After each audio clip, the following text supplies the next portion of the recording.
And welcome into the Winstead Real Estate and Land Company broadcast booth. My name is Jared Davidson, and alongside me tonight, Charger alumni Chuck Hammer, and we are set to bring you semifinal action here in the Class 3A TSSAA State Football Playoffs. Winner is on to Chattanooga. Loser turning in their pads on Monday. On the other side of the bracket, Tyner and Gatlinburg-Pittman will be playing for that same trip to Chattanooga next Friday. And with a 3A slot, that will be at 11 a.m. next Friday morning. That'll be Eastern time, of course. But once again, here at Hardy Graham Stadium, it's a rematch of the de facto Region 7 championship game between Westview and Covington. It's the fourth straight time Covington has had to come here while Westview has played them.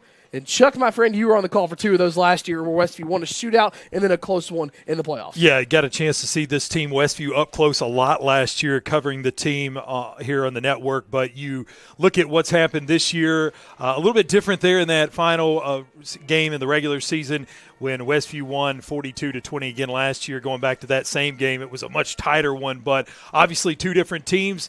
Tonight they're playing for all the marbles, if you will, going to play for a state championship. And for Westview, you feel confident coming into this game, but also at the same time, you've got to show up and you've got to play your best ball. Yeah, you got to play your best ball. And in each of the last three matchups between these two squads, Covington head coach J.R. Kirby has come out in a different look on the first drive in every single game. And I think the one he's going to want to go to tonight is the one that got them 54 points against the team in the regular season last year. Yeah, I mean, look, you walk that fine line. You talk to coaches all the time. You walk that fine line of doing what you do best, what works for you, and not being – I guess you'd say too different than who you are, but also at the same time, you want to come out and show them a little something different. Maybe give yourself an edge, because who knows, if you're able to keep it tight down the stretch, maybe that opening drive, maybe how you came out and that different little wrinkle, maybe that was the difference in the ball game. And for Covington tonight, no Jaheim Smith, younger brother of the reigning 3A Mr. Football winner Skyland Smith, who was big at the running back spot for this team all year. It will be Sean Macklin at the helm at the running back spot to try to help lead this team and trying to find his stats from last week. I had them pulled up just a second ago, but he had a great game against the Trojans in the quarterfinals, which that was the first of the rematches we got from the region last week with this new playoff format. The top two seeds from any region would not meet until the semifinals, and we talked about it. Well, I was talking about it with some coaches too.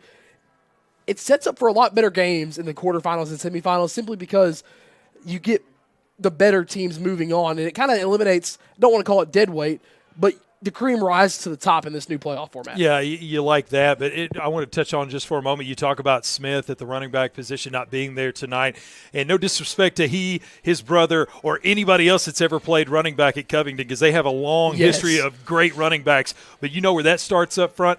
That starts up front, yep. And also with the scheme and what they do well. So, yeah, all those guys deserve a lot of credit. They have been fantastic athletes, and Jaheim's had a great season as well. But I don't care who they put back there. That blocking that you see up front from the Chargers year in and year out for Covington, that's a big part of why that run game has that much success. Yeah, and Sean Macklin, 20 carries last week, 304 yards and 4 touchdowns in that 42-21 win over Dyersburg in the quarterfinals. So, like you said, Chuck, you can put one of us back there, and we're getting 100 yards in a game. Yeah, oh, absolutely. Well, I don't know about me, but maybe you. But it's but yeah, I mean, it's just what they do. That offense is there's a lot of misdirection, and it's if you've not played against Covington, if you've not really studied what they do, they don't do things that a lot of other teams do. No. So they give you a different look. They run things out of a different front. Yep. And it's sometimes, like you said, they come out with a different wrinkle, and it's difficult. Always well coached, and I'd expect, even though Jaheim Smith's not going to play tonight for Covington, you're still going to see a tough team out there that's going to be on the ground a lot. And they do it in this kind of West Tennessee T style of offense, but they add their own special twist to that T. There'll be a single T to either side, and you'll have a receiver or two lined up out there. You'll see some misdirections underneath, some tosses, some options. And every once in a while, you'll see that quick pop pass that Walker Davis at quarterback likes to run. He's returning from last year as well at the starting quarterback position. This is a team that probably adds, apart from Huntington, adds the most wrinkles into a wing T offense on this side of the state. Yeah, and you're right. You look at what they do off of those successful runs. You see those pop passes. I think back to that first matchup last year in the region championship game. you saw Westview have trouble stopping the pass play. Yep. You saw a couple drag routes, also that tight end leaking out. There's a lot of things that they do that, again, I think once Westview got a chance to see them, play them, of course, in the playoffs it was a little bit different. And then this year I think the margin may have surprised some folks. They thought maybe it would be a little bit tighter of a game. But, again, you can't ever come into a matchup like this thinking you're going to just walk out there and win this game. If you have that attitude, it could be a long night. So for Westview, they're going to have to stay disciplined and really watch what Covington's doing, follow that ball as closely as they can. And you can scheme all you want to in the weeks prior leading up to a certain game.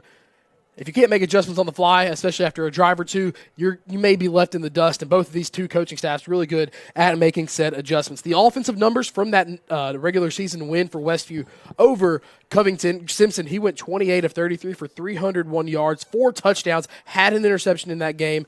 He found Dantes Joy was his favorite target in that one, had 11 catches for 119 yards, 3 touchdowns. Dameron had 8 for 62. Barnes had 3 catches for 64. Brown had 4 catches for 30 yards and 1 touchdown. Asa Barnes, 17 carries, 84 yards, and 2 touchdowns in that game as well. Well, we're about to have our national anthem, so we are going to take a break on the Charger pregame show, brought to you by Wendell Alexander Realty, Roadrunner Driving School, and Martin Medical Center here on the Sports 731 Network. Is your roof ready for anything Mother Nature throws at it? ARS Roofing has you covered. Serving West Tennessee with top-quality roofing services, ARS Roofing handles everything from minor repairs to full roof transformations, roof cleaning, and roof preservation. Call ARS Roofing at 731-636-9700 or check out their work on Facebook. Trust ARS Roofing to keep your home safe, sound, clean, and preserved. No matter your roofing needs, ARS Roofing is here for you. 731-936-9700 or online at arsroofs.com. Crave Restaurant in Martin is a unique eatery that specializes in nutrient-dense foods, high in protein, low in calories. Try our protein bowls, cauliflower barbecue chicken pizza, pepperoni pizza, and much more. Meals are prepared with fresh ingredients Monday through Friday from 10:30 a.m. to 2 p.m. and 4 p.m. to 7:30 p.m. Order online through the Toast app for easy pickup or have it delivered through DoorDash. Call it in at 731-281-4865 or dine in at 129 Neal Street. Crave. Taste the difference. Your business is unique, so protecting it should be tailor-made. Unlike those one-size-fits-all nationwide security companies, First Response Security Services offers custom solutions tailored to your organization's needs. We even work around any stipulation you have. First Response actually sends real people to support you. You're not just a number in a database. You get the personal touch and real local support whenever you need it. Serving Northwest Tennessee for 15 years. Call us today. Hey ladies, are you ready to shine? Discover a new look at R&R on Lindell Boutique. From trendy outfits to must-have accessories like our custom hat design station, we've got everything you need to complement your style. Come shop with us at 228 South Lindell Street, right next to Woodfire Pizza Kitchen in Martin. We're open Monday through Thursday, 10 a.m. to 5 p.m., Friday, 10 to 6, and Saturday, 10 a.m. to 3 p.m. R&R on Lindell Boutique, where style meets fun. Come see Premier Furniture with 2 great locations in downtown McKenzie and in Union City. They've got everything to make your house feel like home. From cozy bedding to stylish dinette sets, recliners, sectionals, sofas, love seats, and more. Add the perfect touch with entertainment consoles, accent chairs, bedroom suites, and accessories to match your style. Whether you're furnishing a new space or updating your favorite room, it's well worth the drive to Premier Furniture in McKenzie and Union City.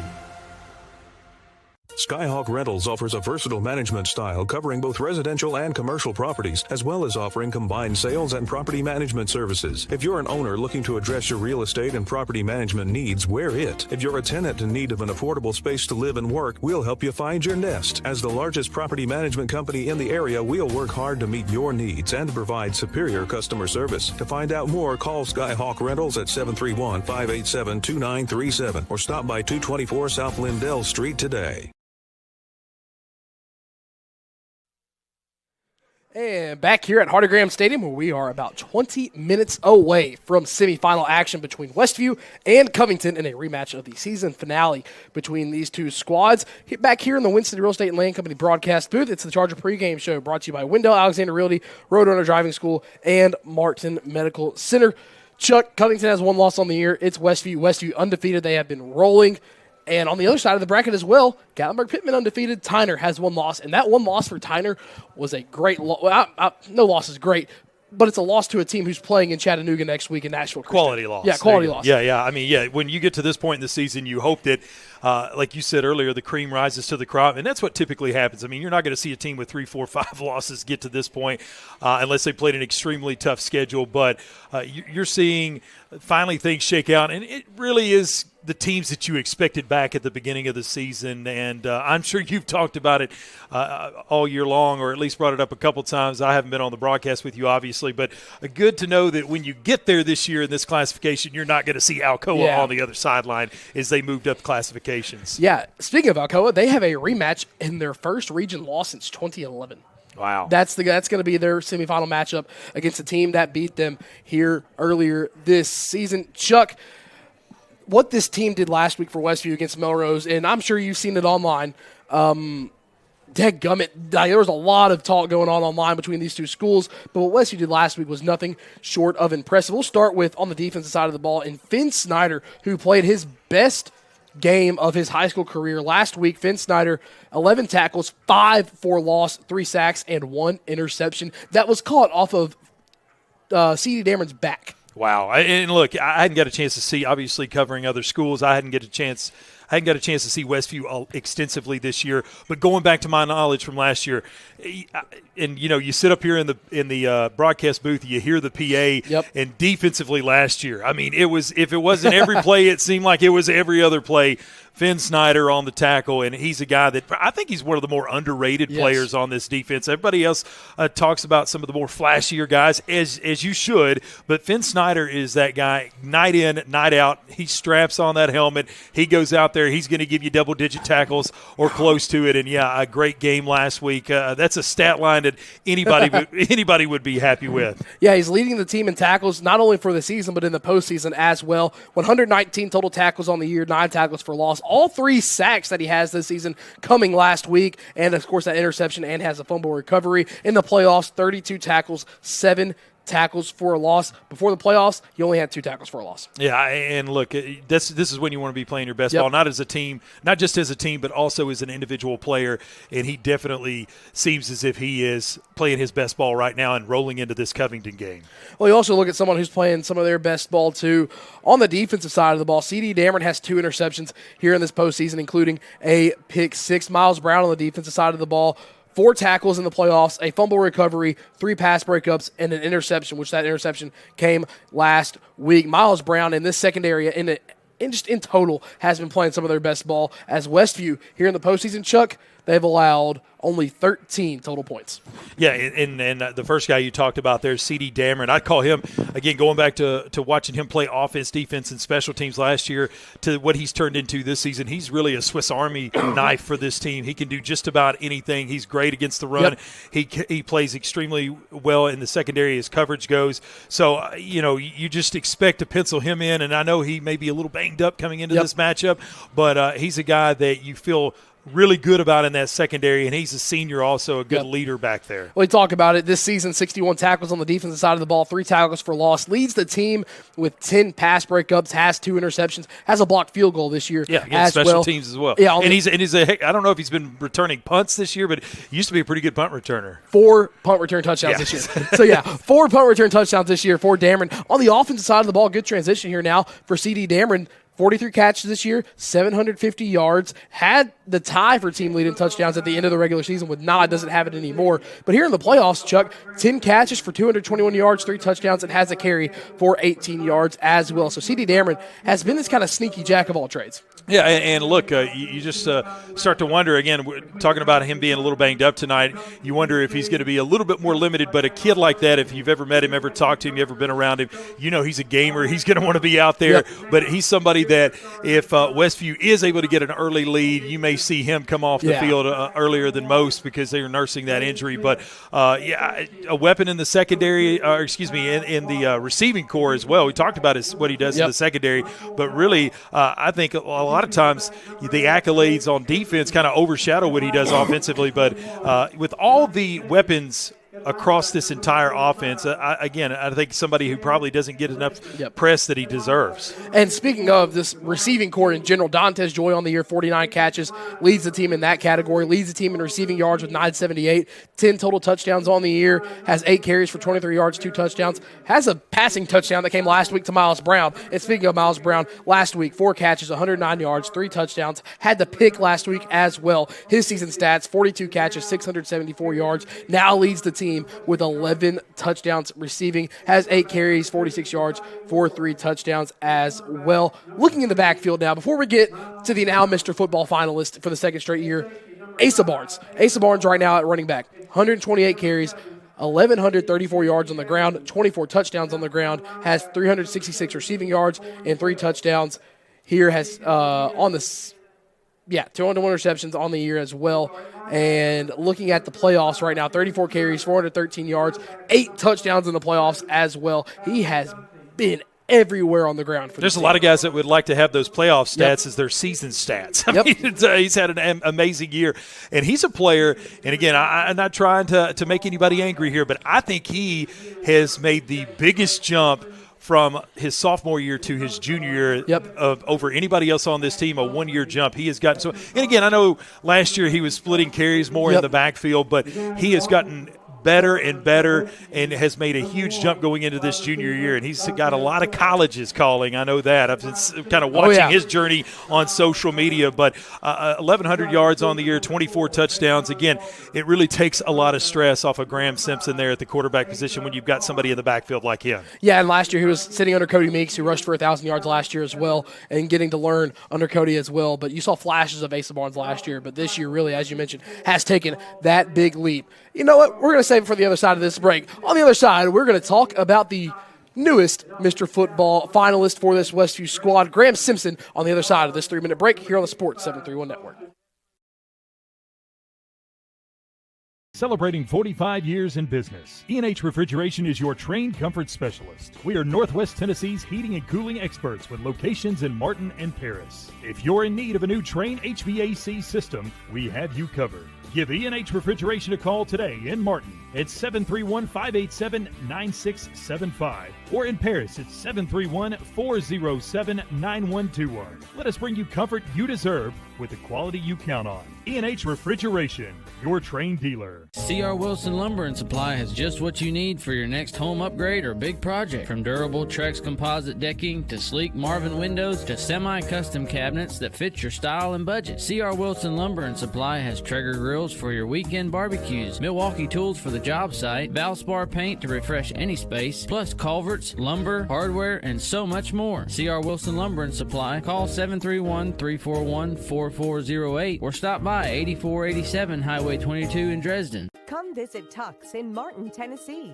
Check out our showroom, filled with different flooring options, cabinets, vanities, lighting fixtures, doors, and more. We'll save you money with prices up to 30% less than what you'd find at the big box stores. Plus, our expert design team is always available to assist with a free design consultation. That's only at Tux in Martin, Tennessee. Quality products at discount prices. Come see us today. Weekly Ford Nissan has been in business for over 60 years, showcasing the complete line of Ford vehicles like Ford Mustang, Bronco, Explorer, Escape, Expedition, and Ranger, and F-150 trucks. Plus, you'll find the full line of Nissan vehicles, such as the Nissan Versa, Sentra, and Altima sedans, plus Rogue, Pathfinder, Murano, Kicks, and Frontier trucks, and a great selection of pre-owned cars, trucks, and SUVs. Weekly Ford Nissan offers their warranty forever on all new and select pre-owned vehicles. And, of course, their complete parts and service department. Shop online at weeklyauto.com or visit 841 North Lindell Street in Martin. Hey folks, if you're considering buying or selling your home, listen up. Winstead Real Estate and Land Company is West Tennessee's #1 choice for buying and selling real estate. From spacious family homes to large land tracts, they have the expertise to skillfully help you maneuver the market. Winstead Real Estate and Land Company is your full-service home solution, every step, every detail, all in-house. So why wait? Visit Winstead Real Estate and Land Company in Martin, Tennessee, or at winsteadrealestateandland.com, where you can always expect the very best.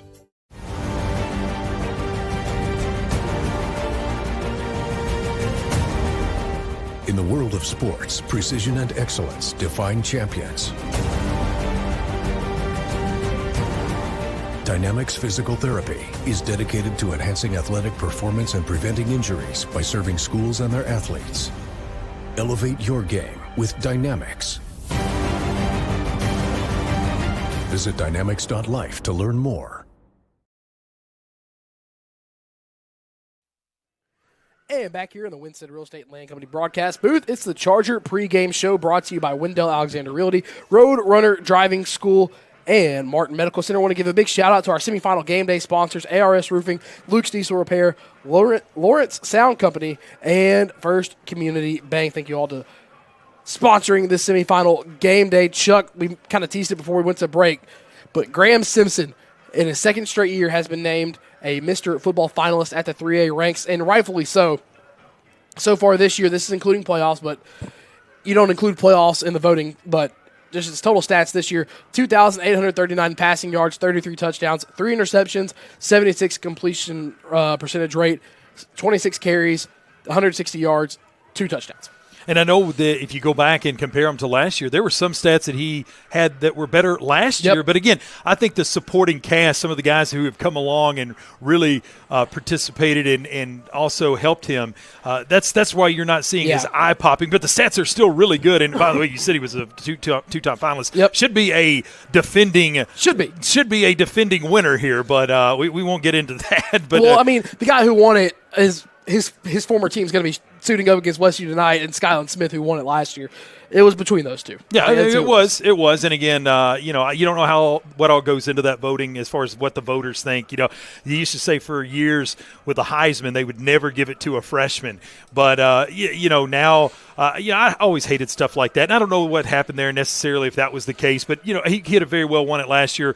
Hopefully he wins it this year with the season he's had and leading this team to another fantastic year. Of course, only one blemish last year in that state championship game, and here another perfect regular season and another late postseason run. Just one of the best players in high school football, not just in the South, but the entire nation, really, when you think about it. And people were talking about, I saw a post come up earlier this week about which record's more unbreakable. Is it the total running yards, like receiving, defending kick returns and whatnot, and then the All-State passing record, and the All-State passing record is at 11,000 per season, like per career, a little over that. Simpson right now is a little bit shy. I think he's at 69.83, I believe, or 68.93, one of the two. 6,893 yards, somewhere in that area. With 2 more seasons. With 2 more seasons to play, potentially 2 more games to play this year. He's on pace to break that. If now granted, barring anything crazy and all things stay well for Westview, he's on pace to break the state career passing record. Yeah, I mean, like I said, if he stays healthy, I think that's something that's very obtainable for him. But at the end of the day, breaking records and winning awards, when you know this young man and you've been around him, he obviously he enjoys that. But at the same time, he wants to win on Friday nights. He wants to win championships. That's what his main goal is. And last year, getting that silver ball, and earlier this season, I asked a couple of the coaches and a couple of the players where that silver ball sits right now. It's shoved in a locker. They don't want to look at that thing. The only reason they want to look at that thing is when they replace it with a gold ball. They want that state championship. Honestly, had a good shot against Alcoa last year. It was a one-possession game for a little bit before Alcoa kind of bubbled that lead back out late. But right now you win, and you are one step closer to actually planting your flag on that little mountaintop. Well, it's bittersweet when you come when you're runner-up, and obviously for some schools that's something that they're extremely proud about because maybe that's the high water mark for them. But obviously, Westview's won a state championship before. They've been there. They want to compete for state championships year in and year out. And right now with the team that they have that opportunity. Last year, unfortunately, came up short. This year, they want to complete the mission. Chuck, real quick, I'm going to put you on the spot. Keys to the game brought to you by Smith & Annie Design Center and Lumber Company.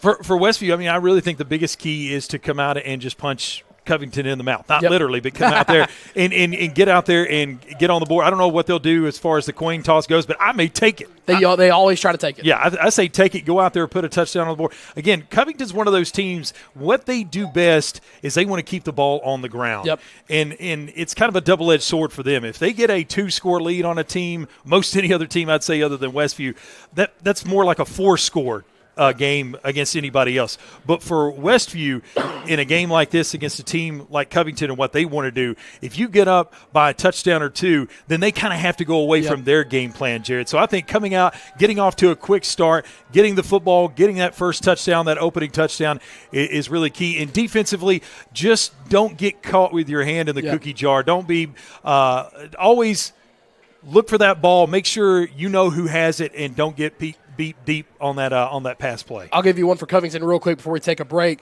Covington, they forced one interception in the first matchup, but if you force a turnover, it has to be where you're starting in Westview territory. That's where it has to be. You have to create yourself a short field for this offense. Real quick, before we take a break, I want to give a big shout-out to Crave for being our pregame sponsor. Thank you to Crave for providing a healthy but very good-tasting, nutritious meal for our pregame broadcast. Real quick, before we take this break, captains on the sideline now for Westview. It's 3 tonight instead of 4. It's Dantes Joy, Jamal Barnett, and C.D. Dameron.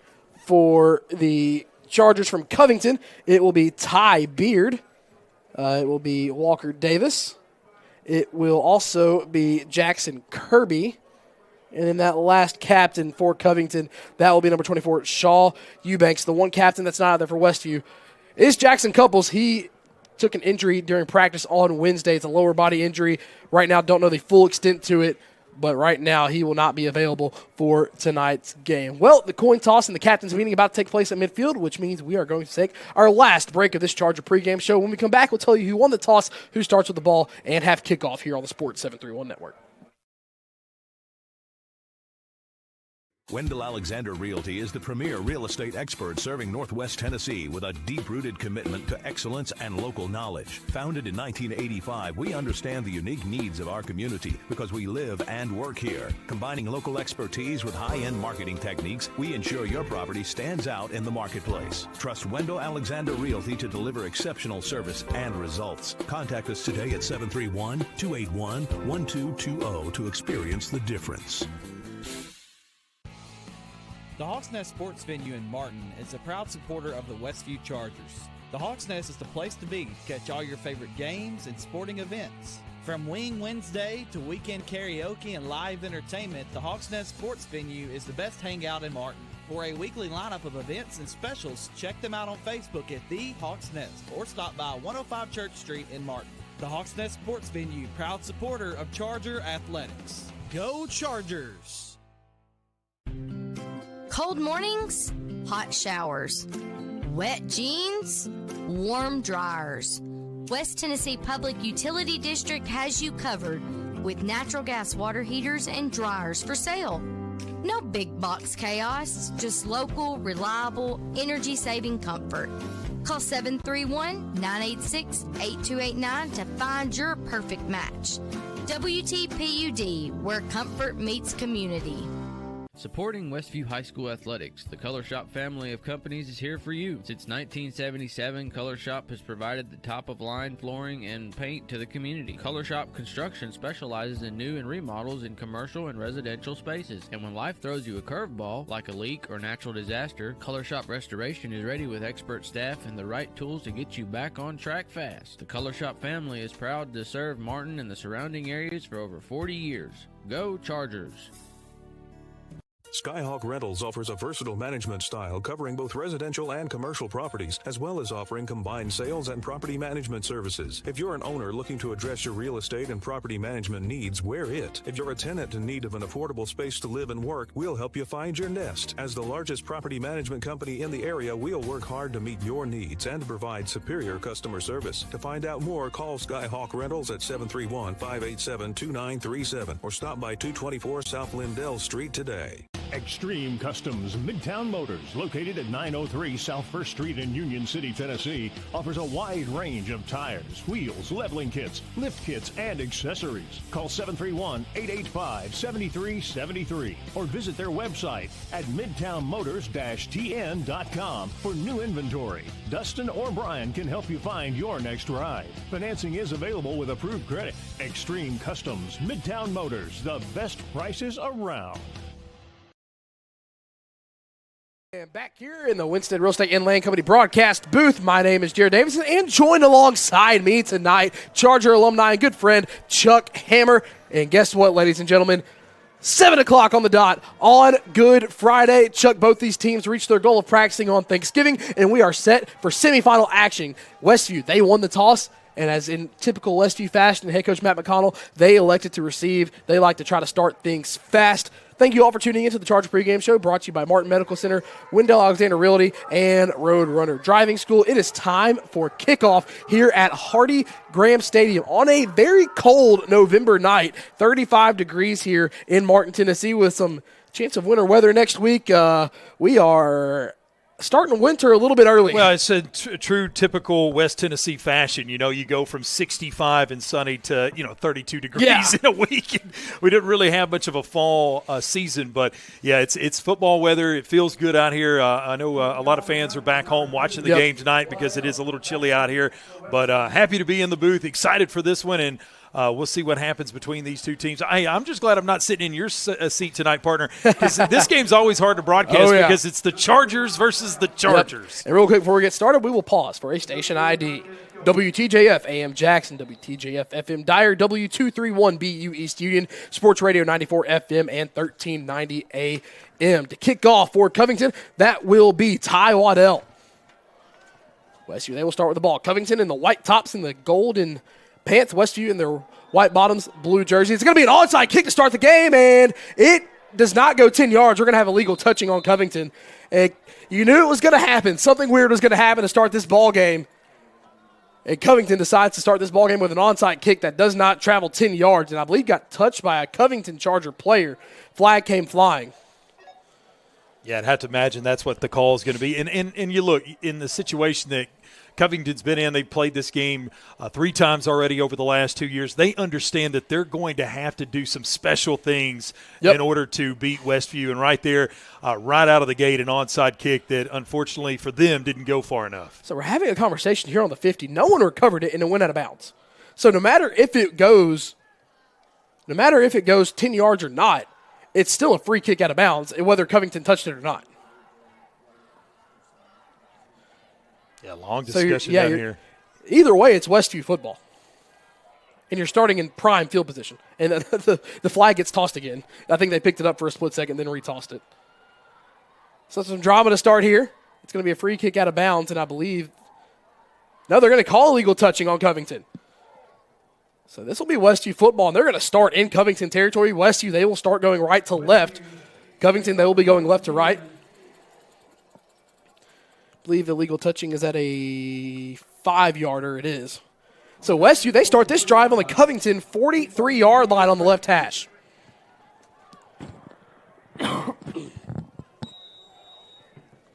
Both teams going to throw out all the stops.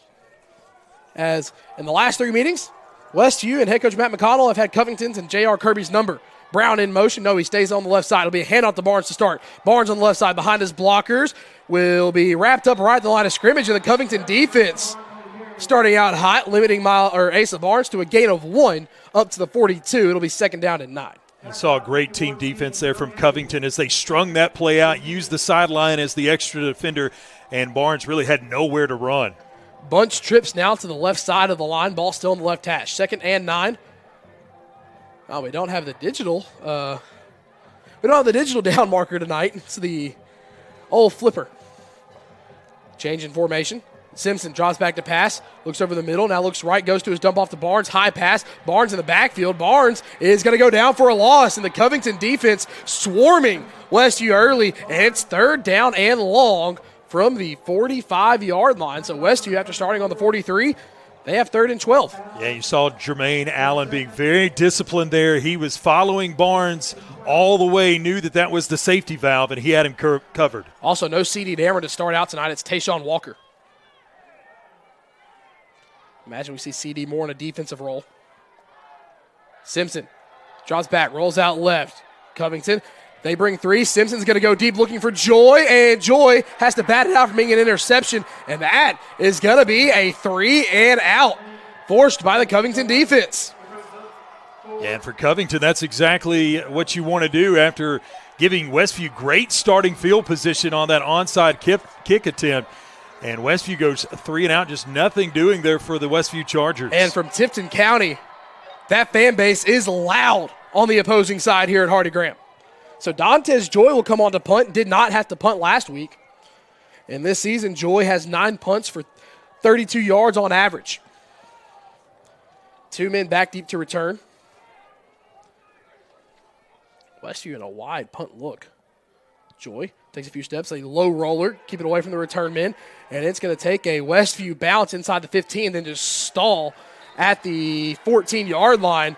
So Westview has to punt. Covington, they will get the ball on their own 14. And that's one of the few, if not the first 3 and out by Westview, the starters this year. One of the very few bad drives by Westview. Couldn't get the run game going. On the dump off to Barnes, Covington had it covered. So no couple tonight. It'll be Jamal Barnett at the other defensive end. Here comes Covington under center. It'll be a handoff. The ball's going to be on the ground, and I believe Covington and Macklin are going to get back onto it. Sean Macklin being thrust into that starting running back role with James Smith no longer being with the team. And so Davis and Macklin there, you really saw that exchange. I had a pretty good view of it up here. Not really sure what happened, but the ball never really got into the belly of the back, and it popped out on the ground. Westview had a shot at it, but Covington jumped on top. Looked like possibly the wrong arm being on the bottom side, causing it to hit that bicep. So here comes that wing T look. They're in an eye look. Is Covington. Davis takes a snap, hands off to the fullback up the middle, and the fullback is going to dive forward past the 25. A big gain and a first down by Covington on the carry. That looks to be number 25, Gerald Taylor. I believe that's, or no, it's going to be 28, Colin Winfrey. Winfrey had a few big carries for Covington in the first matchup. 1st and 10 on the 28. In the I formation again is Covington. Hand it off. It'll be to Macklin, and Macklin's going to get stuffed for a gain of only 2. He gets up to the 30. It'll bring up 2nd down and 8. Yeah, that time Westview pushed back on that offensive line, and only a yard to be gained. Westview a little bit on their heels after that slow start offensively, the 3 and out, and now the defense giving up that first down of the game. The same I formation with a wing back to the right. It'll be a handoff again up the middle to the big man. He's just keeping the legs churning, being pushed forward before forward progress is called. It will be a gain of 7, and it makes it 3rd down and 1. Again, Colin Winfrey on the carry. 3rd and short coming up for Covington. Yeah, nothing fancy there, just getting behind those big hog mollies up front and getting a great push. And that's Covington football to a T. And this is where they want it. They want it to be in 3rd and short. They do not want to be in 3rd and long, so this is where Covington wants to be all night long. The LSU defense has to win 1st and 2nd downs, man in motion from right to left. They hand off to Winfrey again, and Winfrey breaks free as Miles Brown's trying to make the tackle. He's dragging Brown as Winfrey. He's well into Westview territory, just shy of the 35, up to the 36. And Covington rolling here early. Yeah, you look across the way, a lot of juice on that sideline right now. Westview really needs to take the momentum back. And Covington right now, everything's going right. Same I formation. Covington has not moved. Handoff. This one to Macklin. Macklin behind Winfrey in that offensive line. Forward progress is going to be called up to the 33. Called a gain of 3. Brings up 3rd and 7. Or 2nd and 7, apologies. You've seen Covington with a lot of runs here and have to be disciplined. You have to think that pass is going to – it's coming. It's coming, Jared. You don't know when it's coming, but you know it's coming. You're just waiting for that tight end to slip on the seam. Same I formation. Winfrey the fullback spot. Macklin behind him. It'll be a toss this time to Macklin. Macklin makes a few men miss, and Macklin has a sideline before being chased out of bounds by C.D. Dameron. And here comes Covington. First red zone opportunity of the night as they get up to the 18. Covington's not been able to hit the big one, if you will. Westview's got a lot of athletes out there with a ton of speed, so they've not been able to run away from the defenders. They're still picking up first downs, and even though they're not 30, 40, 50-yard runs, they're 10, 15, 20-yard runs. 1st and 10 inside the red zone. Handoff to Macklin on the right side. Macklin is going to be stuffed at the line of scrimmage, and the rest of the cavalry arrives. It's going to be a short gain if it is anything. I believe he just got back to the line of scrimmage, brings up 2nd down and 10. And so Westview, they've had good stops whenever they've handed the ball to Macklin out of this I formation, Chuck. It's when they go to Winfrey on that quick handoff, it's where they've had their trouble. Yeah, Westview just a touch slow. I don't know if that maybe they had a little too much turkey yesterday, but they're going to have to pick things up. Same I formation, wing back to the left this time. Handoff to Winfrey again up the middle. Winfrey just bulldozing his way inside. He's going to be inside the 15. Yeah, I believe he's going to get to the 14 or 13. Bring up third and medium. Hickman in on the tackle.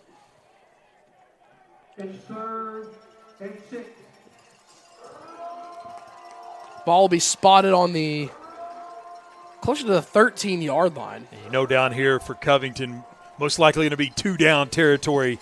You know, field goals are pointless in a games like this. This could be a high-scoring affair. 3rd and 5. Under center is Davis. He's going to hand off to Winfrey again. Winfrey on the left side. The first time that they've really stopped Winfrey. Winfrey maybe gains a yard to the 12. Brings up 4th and 4.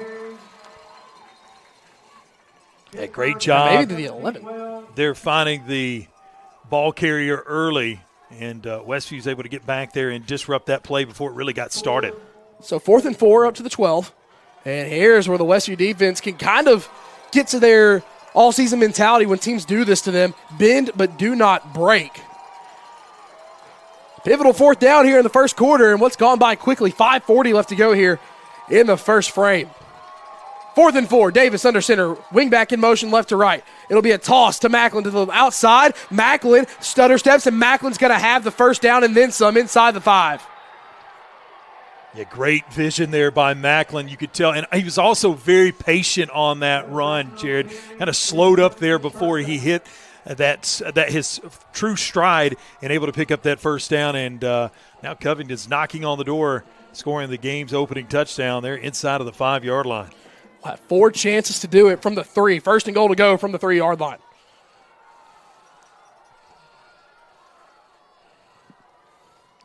Handoff to Winfrey up the middle. He's been the workhorse, and he is in, and Covington leads 6-0 here in the first quarter. Yeah, again, right up the middle. Good push by that center and guard combo. You saw Winfrey, who is a tough, hard-nosed runner. He does not go down with easy contact, and Covington will open the scoring tonight. And Westview's in for a dogfight. So Covington, they lead 6-0, pending the extra point as well.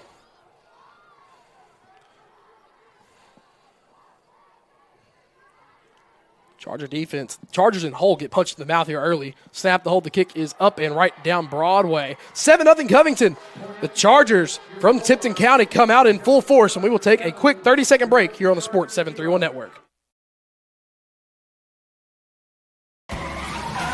Need reliable auto body repair? Turn to Precision Auto Body, your trusted family-owned shop with locations in Martin, Milan, and Dyersburg. Whether it's a small fender bender or a major collision repair, their expert team has you covered with quality work and fast service. Precision Auto Body takes pride in serving the community, and they're proud supporters of Westview Chargers athletics. So when your vehicle needs attention, trust the name that puts precision in every repair. Precision Auto Body.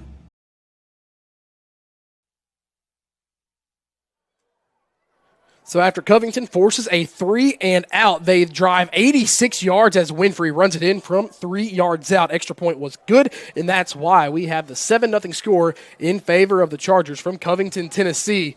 Chuck, that opening game onside kick didn't come back to bite them. No, that's about the only thing that's gone wrong for Covington. And look, for Westview, they're going to have to just pull out of this funk. Now, again, it's early, but the first offensive series, not great. The first defensive series, also not great.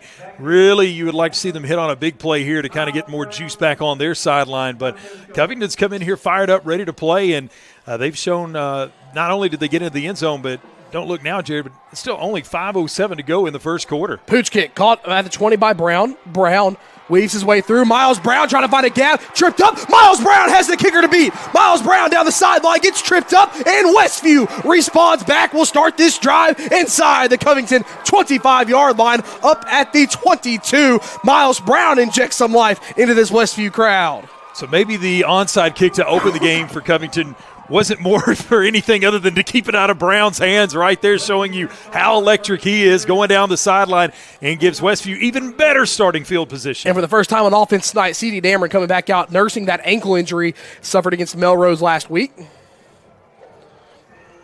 So Westview brings out trips to the right, ball on the right hash of the 22-yard line of Covington. Simpson with Barnes to the left in the backfield. Joy in motion from right to left. Covington running a 3 down front this week. It's a 3-3. Brown now in motion. Westview trying to keep Covington on their heels. Barnes with a carry. Barnes is going to gain 4. It's going to bring up 2nd down and 6 inside the red zone. On the 18-yard line, it's going to be C.R. Wilson Lumber and Supply red zone opportunity. Yeah, Barnes bounced it off that right side. And a good run on 1st down. That's what you want to see. Last time just really couldn't get that drive started from the beginning, and there, 4 yards on his first carry on this series. 2 receivers to the right. Now Barnes goes in motion. No, comes back. Misdirection. Handoff to Barnes. Barnes in the backfield. He's going to go down for a loss of a yard or 2 to the 20. 3rd and 8. Score update from the Dog and Pony Show in the semifinals. Huntington leads Milan 7-0 with 4:57 left in the first quarter. Got 2 rivalries in the semifinals here in West Tennessee. 3rd and 8. Westview trying to avoid squandering great starting field position again. 2 receivers to the right, 1 to the left. Simpson has Barnes to his left in the backfield. Covington at 3-3. Going to go slant over the middle and batted out of the hands of Miles Brown. On the defense was Quindarius Alexander. Chargers 4th and 8. Decision time. You have Kinzer Pratt, who is 2 for 2 on field goals this year. From where this one stands, about a 5-yard drop back. It'll be from the 20. It'll be his season long from 38 if you do take this. Or from 35, apologies. He's hit from 33 this year. 4th and 8. Westview going to keep that offense on the field. 3:50 to go in the first quarter, and the Chargers in danger. 4 down front for Covington. Simpson, he will take the snap. He's going to roll out to his left. Simpson throws quickly, and it's caught. That is going to be C.D. Dameron on the catch, and Dameron gets the first down. Winstead Real Estate and Land Company first down. It's going to be 1st and goal to go from the 9, and what a catch by the senior. Yeah, Covington only rushed 4. They dropped back, really trying to defend the pass. And who do you go to in big moments like that but the senior Dameron? Quickly now, Barnes on the handoff. Barnes up the middle, bounces to the right side, stays on his feet, falls forward to kind of the 5.5, 6 yard line. It'll be a gain of 3. Officially 2nd and goal to go from the 6. It's 1st and goal, 2nd and goal on the 6. 3:25 to go here in the first quarter. Trips out to the right now for Westview. Chargers trying to respond. Simpson rolls out to his right, looking for anyone. Simpson to the sideline, throws on the jump, and into the end zone in between Joy and Dameron. Falls incomplete. 3rd and goal to go from the 6. Yeah, Covington there again. Multiple guys in coverage. Westview trying to find a soft spot in that defense, but Simpson gave his receivers a chance if they could get to the ball, but fortunately no Covington player could pick that one off. Opening drive from Pearl Cone. A 9-minute opening drive for South Gibson as they lead 7-0. Brown in motion left to right. It'll be a handoff, so it's 4 down territory. Barnes is going to gain 1 or 2. 4th and goal to go from the 4. That's a play by Westview, Chuck, where they know they're going for it on 4th down no matter what, so try to nab off a few more. Well, you're exactly right, and obviously I think there you run the ball, you try to catch Covington napping, thinking it's going to be a pass, but they were ready for it, and they stopped the run right up the middle, and here you got to think you're going to see the ball in the air again. Dameron's still out there, but also Brown, Joy, pick your poison. Who's he going to go to? Brown, Joy, you have Dameron out there. See if you can flare out Barnes. 10 on the play clock. Westview gets to the line, 2:30 now. 5 on the play clock. Chargers, 2 to the left, 1 to the right. 4th and 4, 2, 1. They do go for it. Simpson drops back to pass, goes quickly. Miles Brown on 4th and 4 with goal to go. Catches the 4-yard out route, and the Chargers an extra point away from tying this ball game up. Chuck, a couple huge fourth down conversions on that drive. Huge possessions there, or a possession there to score. And you look at Alexander in coverage. It was the out route there that Brown was able to get open on. We see if Westview goes with the swinging gate and see if they decide to go for it to take the lead. And looks like they're going to go to the other side and switch things up. Chargers have gone swinging gate a few times. They're going to go for it. Barnes trying to get to the outside. Asa Barnes, flag on Westview. They're going to call him. They're going to call a legal formation. I believe they're going to get too many guys in the backfield. Yeah, there may have been some motion as well. I'm not sure, but it's going to be a procedure penalty. Yeah, it's something on Westview, and you look at how confused that Covington defense was. That's where Westview wanted to have them, but I think there was a little confusion on the Westview sideline as well. Having a conversation here.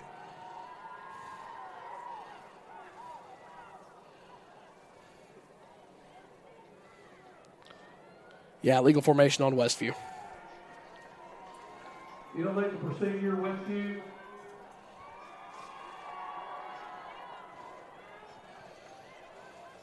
I like the idea there for Westview, but now the penalty's been called. They're going to just go ahead and add the extra point and try to tie the game. So a little bit longer of an extra point. Pratt, this one, it's no good. Misses it right or short. Maybe both.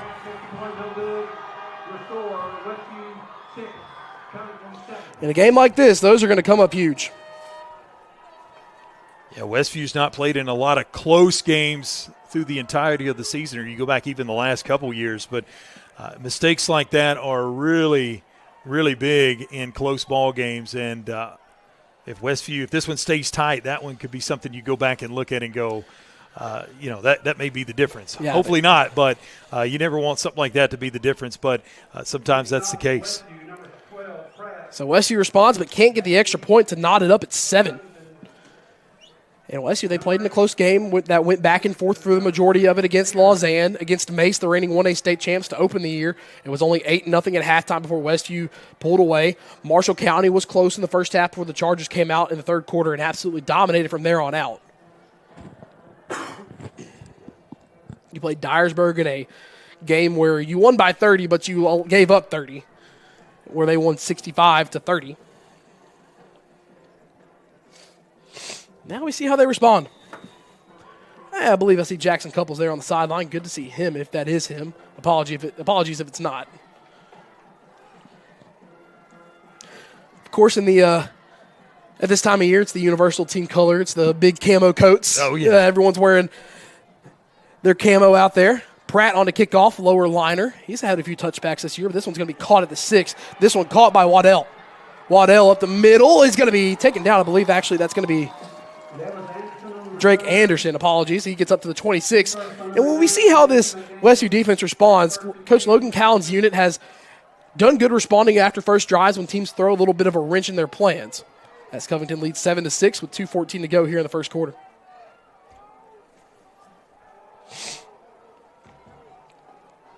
Huntington leads Milan 14-7 with 1:43 to go in the first quarter.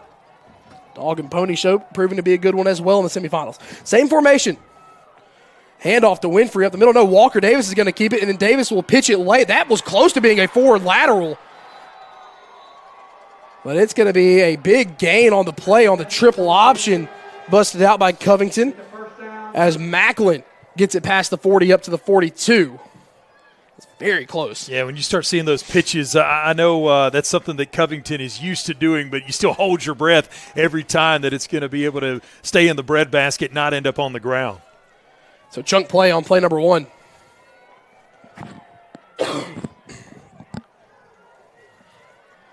Handoff to Winfrey again. Winfrey's going to be stuffed. Gets a gain of 2 on the initial push, but from there on out, nothing more. 2nd down and 8. Yeah, Westview's defensive front definitely won that one at the point of attack. Very little to be gained there as they push that offensive line backwards.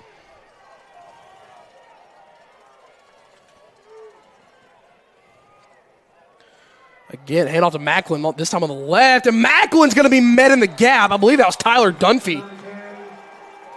Up to the 46. Another gain of 2 brings up 3rd and 6. Tyler Dunphy has been a pleasant surprise this season, Chuck. Through the first few weeks of the season, they were Coach Cowens and this defense were trying to find a second linebacker to put with Snyder, and all of a sudden, about week 5 or week 6, Dunphy got plugged in and has been a spark plug and been a solid piece ever since. 3rd and 6. Davis is going to pass. He's going to go to the out route, wide open man at the 50. He's going to be tackled. He's going to be right at the down mark of the game. They do give him 2 more yards after the fact. It'll be a first down by Covington as they move the sticks into Westview territory.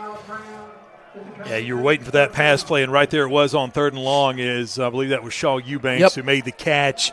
Westview had a defender out there on him, but he was still able to turn upfield and get just enough for the first down. It was one of those routes where you see the tight end on the seam, and then Eubanks comes out on the out route. Same formation now for Walker Davis and this Huntington team. Hand off again to Winfrey up the middle. Winfrey got a quick burst before being... Okay, we have a 2-yard difference in officials here. One's at the 46, one's at the 44. I don't think he got...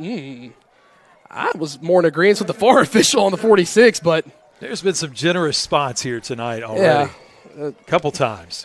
A couple times indeed, but it's going to be a gain of officially 3, 2nd and 7. I'm going to say, when you have a 2-yard difference between your 2 line judges, I know one's on the far side of the field, but...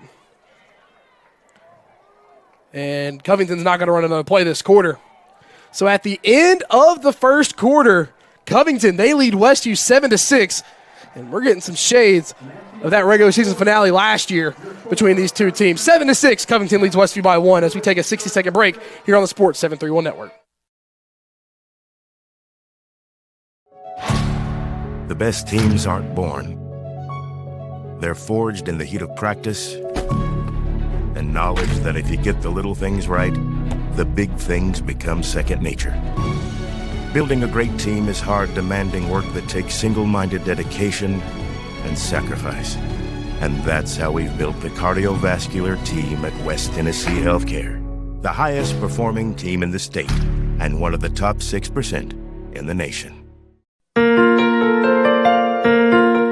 As a small local company, L.I. Smith & Associates is proud to support this community. Our team is composed of nearly 50 staff members, including a team of professional engineers, professional land surveyors, and office support staff, all of whom work together to provide multi-state coverage for projects of all sizes. With nearly 50 years of industry experience, you can trust L.I. Smith with your next project.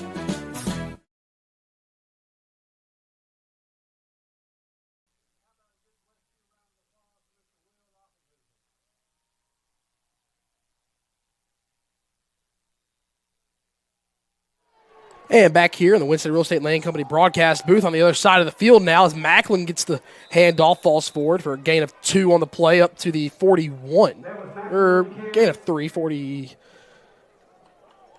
to the 41. 3rd and short again.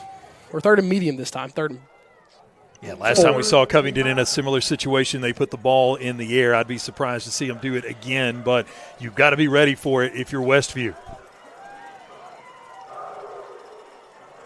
Covington's doing exactly what they want to do here, Jared. Not only do they have the lead, but they are going on these long, methodical drives, running a lot of clock off. That keeps that Westview offense on the sideline. 3rd and 4, man in motion. Davis under center in the eye. Handoff to Winfrey again. Winfrey's going to go down. Winfrey got up to the 39-yard line. 4th and 2 upcoming. And Covington more than likely will go for this. And another opportunity for Westview to get the Chargers from Covington off the field. I'll go a step further, 100%. They're guaranteed going for this because as well as their defense has been playing against Westview, this would be Westview's worst starting field position of the night. Update from Pearl Cone. South Gibson forces a fumble on Pearl Cone that goes out of the back of the end zone, results in a touchback. So South Gibson takes over on their own 20. Those are bag breakers. As they lead 7-0. Same formation, 4th and 2. Man in motion, right to left. Handoff to Winfrey again. Winfrey, initial spot is not there. Initial spot, no. Initial spot is turnover on downs. Yeah, it looked like he may have got it with that second surge, but where they're spotting the ball, this is going to be short. That's Westview football. That's Westview football. Down markers on the for our radio broadcast. Down markers on the 37-yard line, and the ball is spotted just shy of it. Are they going to? They're going to get an official measurement. Yeah, they're going to measure this, but just from the eye test, and this is really kind of almost in front of us. Yeah, we're almost in line. I think that this is going to be short. That nose of the football, though.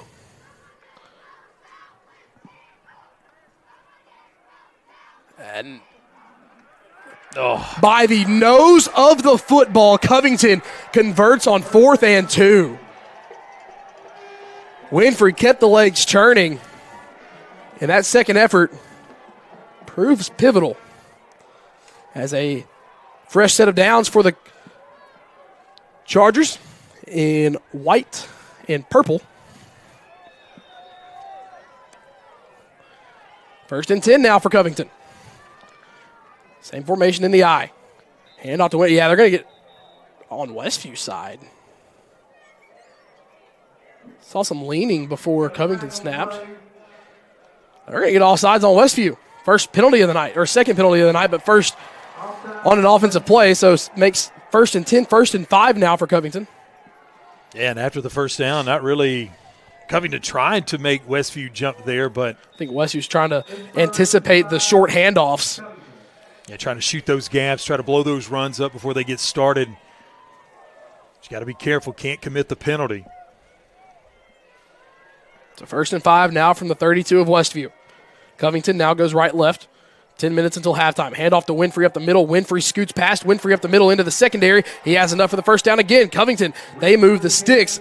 It'll be 1st down and 10 from the Charger 26-yard line in Westview territory. Covington getting whatever they want to on the offensive side of the ball right now.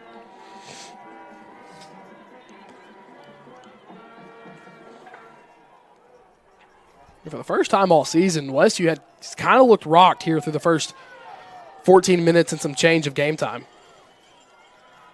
Center's moving every time. Handoff. No, it's going to be a pitch play again. And Miles Brown mirrored Macklin all the way. Limits the gain to just 3 up to the 23. It'll be 2nd down at 7. Chuck, I don't know if you're seeing that too. The center is a little bit ahead of the ball snapping. Oh, they're good. So it is a gain of 3. As a former center, I've been called on that a few times.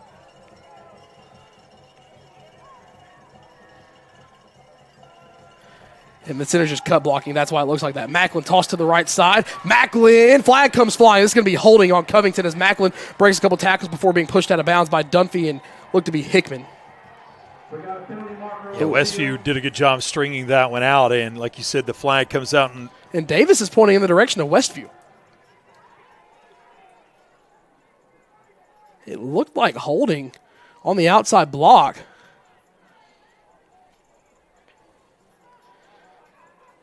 Yeah, holding on Covington. I don't know what Covington's upset about on this one.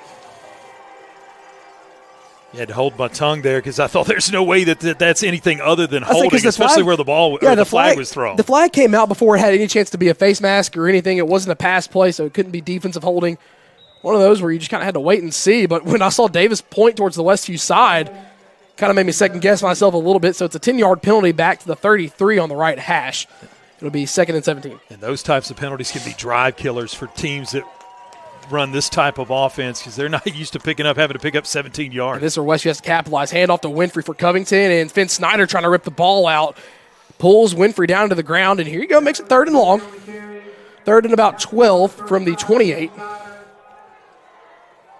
And again, you feel like Covington here, they're going to go for this on 4th down, so not necessarily having to pick up the 12 yards. Obviously, they want to, but pick up 6, 7, 8 yards here and give yourself a better chance on 4th down. But if you're Westview, and if Covington decides to run this football, I wouldn't be they can pass it. We've seen it a couple times. But I wouldn't be shocked if they just stuck with the handoff or the triple option. If you're Westview and you get a tackle at the line of scrimmage or a tackle for loss, Covington's going to be in a little bit of a decision time here. Maybe a short punt. It will be a handoff. No, a little reverse. Bag of tricks. Reverse play now as Miles Brown is blocked, and Brown's going to rip it down right around the 20-yard line. On the carry was Anderson as he gets up to the 19, makes it 4th and short. It'll be 4th and 3 from the 19. They have to get to the 16. And who was out there leading the charge out front? Walker Davis, the quarterback. He says, I may be a quarterback, but I'm not afraid to get in there and get a little dirty. This is a quarterback who's manned the team of 3 straight losses to Westview. He probably wants this more than anybody. 4th and short. The third or fourth time we've seen this tonight. Timeout quickly. It's going to be an R&R Lindell Boutique timeout by head coach J.R. Kirby, I believe, or is it going to be Matt McConnell? It's going to be J.R. Kirby. With that being said, we'll step aside for a quick 30 here on the Sports 731 Network. West Tennessee Metals in Dyersburg is the go-to spot for top-notch metal roofing products and services. Located at 1314 East Court Street with a massive showroom. We build kits for pole barns, patio packages, and lean-tos. We offer painted 40-year metal and galvalume. Delivered free with orders over $1,000 within 60 miles of Dyersburg. All of our orders are carefully cut and packaged to ensure a premium finish for your project. Give David a call today at 731-676-9965 or call Nathan at 423-394-7073. Weather the storm with West Tennessee Metals.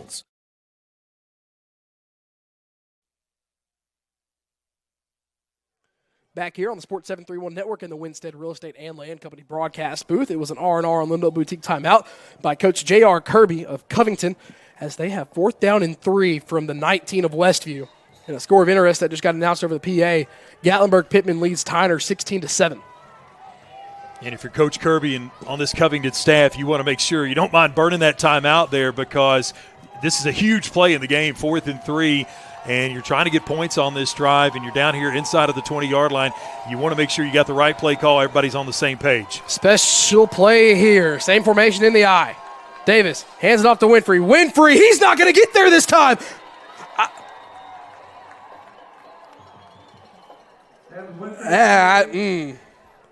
Where Winfrey's down and where they are walking up, it's not a – no way. They're going to have another measurement. And not a good time for Westview. Jamal Barnett's going to quickly limp off in a spot that they're already thin at. Yeah, this one looks like it may be a similar situation to what we saw last time. It may just it's going to be the nose of the football game. Nose either, or I think this might be a little more. I think this may be by half the football or more. But it's close again. But again, the spots are so key in a game like this. You just hope the officials are getting it right because it's the difference between a turnover and a first down. Got it again by the same length. Covington perfect on 4th down here tonight.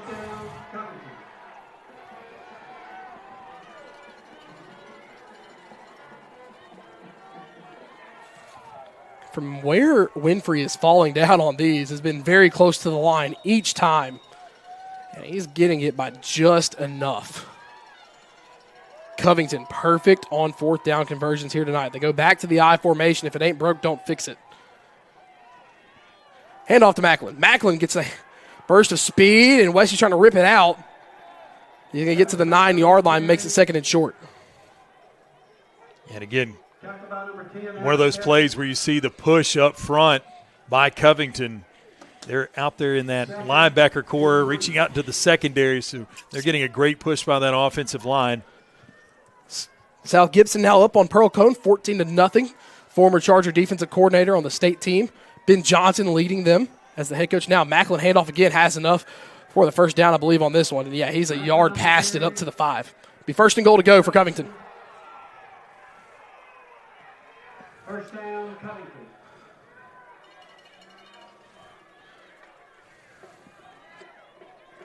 First and goal to go now for the purple and yellow. Covington now inside of the 5, or right there on the 5-yard line. They're in no hurry here. They want to run this clock as much as they can to keep that Westview offense on the sideline. Covington gets the ball to start the second half as well. Handoff left side. Macklin dives forward. He's going to be to the 2. 2nd and goal to go from the 2. Talk about number 37, Dumphy. Dumphy in on the tackle as well. It's 2nd and 3.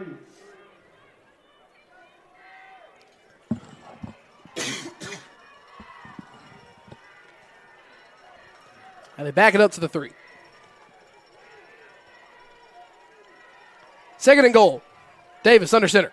Hands off to Winfrey. No, Davis is going to keep it. Waltzes in for an easy touchdown, and it is 13-6, Covington in front. Beautiful fake there by the quarterback, Davis. Everybody thought that one of those backs that were surging up the middle had the ball, but he kept it hidden extremely well and was able to go around that right side into the end zone untouched for the touchdown. Covington now with a 13-6 lead, trying to add one more.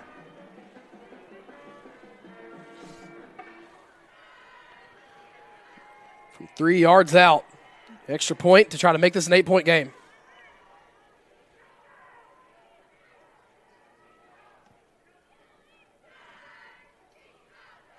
Snap, the hold, the kick almost blocked. Extra point is good, and it is 14-6 as this, the second biggest deficit that Westview has faced this year. Well, still a lot of football to be played. Obviously, 6:11 to go here in the second quarter. You've got a whole second half. There's no reason to overreact here. Westview just off to a little bit of a slow start offensively. They really haven't been clicking on all cylinders. And for Covington, you go back and look at the 3 games that have been played over the last 2 years. I mean, Westview didn't just run away with it. I mean, Covington's been able to move the football. They've been able to score points, and that's been the difference in the ball game. Westview hasn't had the ball a whole lot, and I think they just called an unsportsmanlike on Covington. Yeah, here Covington fans booing. I was trying to get the score update out. I didn't even see the flag, but I saw the official turn to the press box and do the unsportsmanlike and point towards Covington. So Westview, again, should get great starting field position after the penalty on the Covington Chargers. Wow. Wow. Yeah, Coach Kirby, that's got to drive him crazy in a game where you do not want to give any hope to Westview. And right now, Westview's not playing great. They've had good starting field position on both drives. Yeah, it's the only thing that Westview has really had going for them is great starting field position. They've just not been able to finish off. But here, Covington digs themselves into a hole on a silly penalty. And they haven't kicked it deep yet. Well, besides the one it looked like a pooch kick that just got up in the wind and traveled to the 20. For Covington, number 2, Waddle, back deep for Westview. Number 7, Dameron. Number 3, Miles Brown. Number 1, Dantes Joy. So we see what they decide to do. Waddell goes back to his normal 7. A little bit of discussion going on. Yeah, this is the second time. Westview's kind of sitting far back. This is the second time he's had a conversation. Ball goes more up. Yeah, this one's going to be short.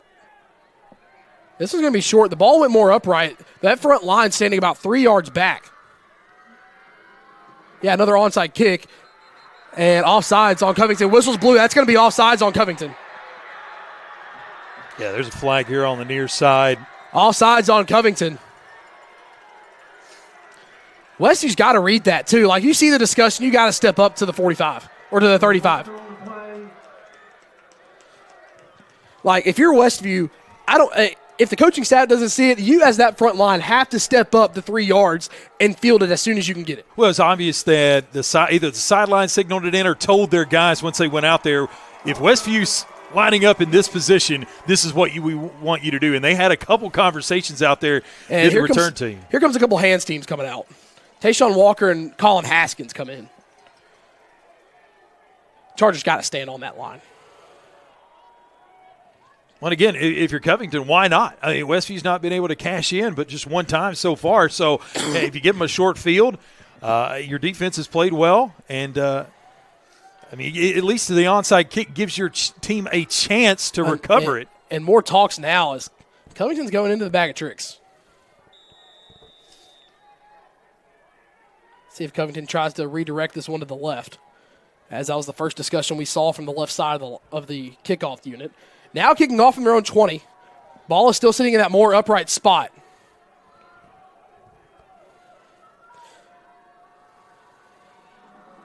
No, this one's going to go deeper.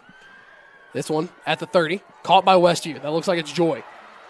Joy trying to get to the outside. Joy has a block from Brown. Dantes Joy has some space on the sideline. Dantes Joy sidesteps a man, stays in bounds. Joy still on his feet. He's going to be at the 20. The third straight drive where the Chargers have started in prime field position, and the Chargers about 19 yards away from the end zone here. First time tonight seeing Dantes Joy get his hands on the ball, and let me tell you, I hadn't seen an athlete like that all season long watching high school football. And getting a chance to see him play last year was such a pleasure. But, boy, he is like a grown man amongst boys out there playing. C.R. Wilson Lumber and Supply red zone opportunity. Haven't seen much of Asa Barnes really getting involved tonight, having a few short runs. Joy in motion. It's going to be mountain motion. Simpson, he'll drop back to pass. Covington brings forward. Fade route, end zone. Joy, he must him. Dantes Joy, 19-yard touchdown catch. Simpson put it up. Joy goes and gets it. 2-point conversion away from tying this ball game up. That's why you love a guy like that. The pass was a touch underthrown, and Joy able to make the adjustment, go up over the defender, and as you said so eloquently, he got mossed. So Chargers will go for 2. Try to tie this thing up.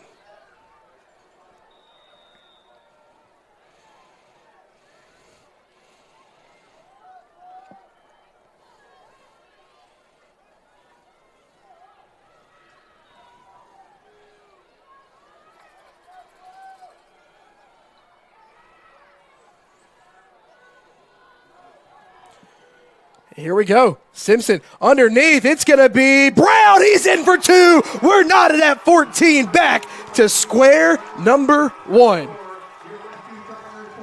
And that's why Westview is so tough. A lot of breaks have gone Covington's way so far in this one. But at the end of the day, with 5:51 to go until halftime, we are tied up. Brand new ball game, Jared. And Westview seems to have started to seize the momentum.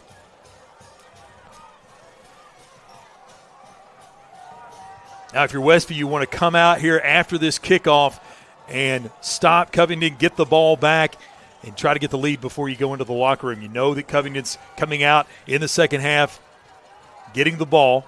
Yep. Or at least they're going to be receiving the kick. We'll see what happens. Man, oh, man, what a one-play drive for Westview. The only downside of that drive, that defense is probably wishing they had a little bit more time to catch the breath. Oh, boy, are we getting fireworks here today. You couldn't ask for a better matchup in the semifinals. You know, you restructure the playoffs. There's a lot of talk about the early rounds and some of the travel of some of these teams. But I really think in the quarters and semis with this new format, Chuck, that you are set up for much more kind of TV televised, made for TV games. And here's the thing. No matter how you do the playoffs, Jared, somebody's not going to be happy. Oh, yeah. So it'll be caught at the 10 by Covington. Westview trying to fill their gaps. Tayshawn Walker misses a tackle as it's going to go down is Anderson. He gets up to the 34. So Covington, they've had some long drives here today. One of their touchdown drives, the first one actually, was a 5.5-minute one.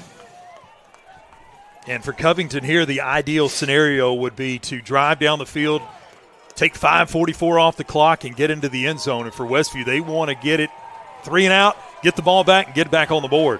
But this Westview defense, they have to win first and second down. Same I formation. Handoff to Macklin. Macklin on the right side. He's going to gain 2, but that's it. Second down and 8.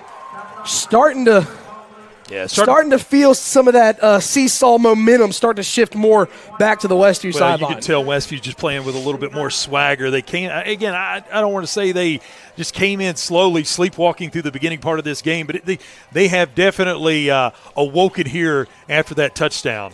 What's Newton's first law? Every action has an equal and opposite reaction. Kind of feels like we're in store for that as the rest of this game goes on. Punch, counter punch. I formation on 2nd and 8. It'll be a fake handoff. Davis is going to keep it, then pitch it. Westview read it perfectly, but missed the tackle. Macklin dives forward to the 40. They're going to say the knee was down. Be a gain of 4, brings up third down and 4.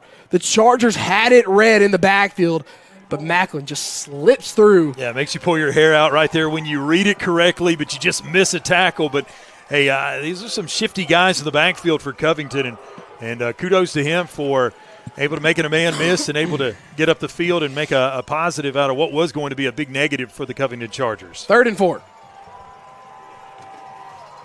I formation. Westview sideline getting loud. Man in motion from right to left.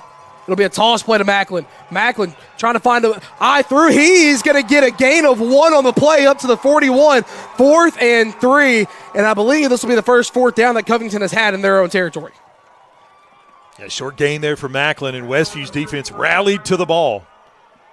I don't trust this from J.R. Kirby 1 second. I do not trust the punt unit 1 second. Yeah, you got to be careful here. I'd say, you got to play this defensively like just a regular defensive play. I don't know if I'd put anybody back deep even. CD's going to stand close for now. I wouldn't, but they have no gunners. Everyone's on the line. Yeah, I would just play this like defense and let them down it. It's going to be Waddell. Got a tap on this left side by the line. It's going to be a fake. And he's not going to get there. The Chargers threw it the fake punt, mixed up my letters.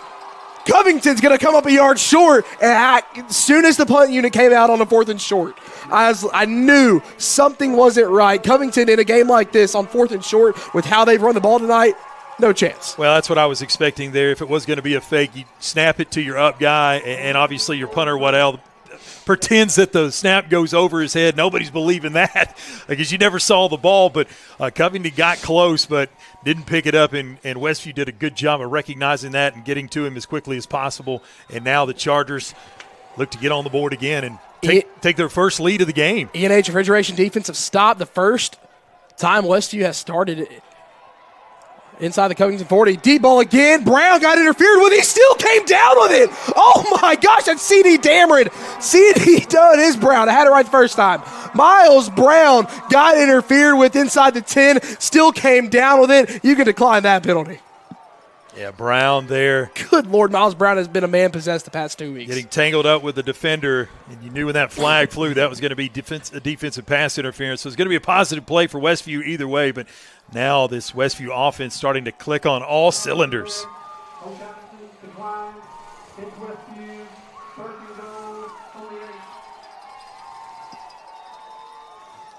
One statistical category that Westview cares nothing about, time of possession. Yep. They do not care. They do not care at all. I was trying to get to it before the first play of the drive started, Chuck. On the 43-yard line, that was the worst starting field position that Westview's had all night. They hadn't started in their own territory. Yeah, in their own territory all night long. And if you would have told somebody that and said the game would be tied at 14 apiece, you wouldn't believe it. I would have called you crazy. 2 receivers to the right, 1 to the left. Ball on the left hash. Barnes to the right of Simpson in the backfield. It'll be a shovel pass to Barnes. Barnes on the right side. Has blockers in front. Barnes cuts it back inside, lowers the shoulder. It reaches out. He's in. Touchdown. Asa Barnes from 8 yards out. Wow. Into the end zone. And leading the charge out there was big Alex Evans as he was blocking his guy all the way to the fence. Yes, he was. And Westview with their first lead of the night on a hard-nosed run to the pylon. And now we'll see what they want to do here on the extra point. It'll be a normal extra point attempt from Kinzer Pratt. The first lead of the night for Westview. But Covington will have a chance to sandwich halftime with scores. They'll have 2:36 to go down and score. Pratt gets it off in time, and it is up and through 21-14. So, Chuck, back to what I was just alluding to, sandwiching halftime. 2:36, Covington has a chance to go down and score here, and then they get the ball right after half. So a chance to have a quick 14-point turnaround if you're the Chargers from Covington. Well, I love watching football at all levels, and I've been a football fan for a long time. I tell you, the king of that was the New England Patriots back in their heyday. They loved to score right before the half. They always declined and went for the ball to get it after halftime, and they loved to have that 14-point swing in a game. And here for Westview, you want to try to keep Covington out of the end zone. Obviously, you want to try to keep them out of the end zone every time, but here's even a key drive here that you want to keep them out because you do know that you're going to be kicking off to them to start the second half. What a quick turnaround. As Westview, the drive prior goes one play, 19 yards, jump ball to Dantes Joy for a touchdown. You get the 2-point conversion, you tie it up. Covington, on 4th and 3, trots out the punt unit, and I think everyone in the stadium kind of figured it was going to be some kind of a fake. It was a fake. Westview stops them a yard and a half short, and then the Chargers go quickly down the field to score on an Asa Barnes touchdown.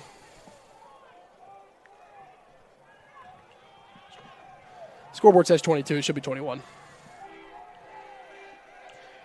Kick caught at the 14-yard line by Covington. Westview filling their lanes perfectly, and they bring down the return man on the 23-yard line.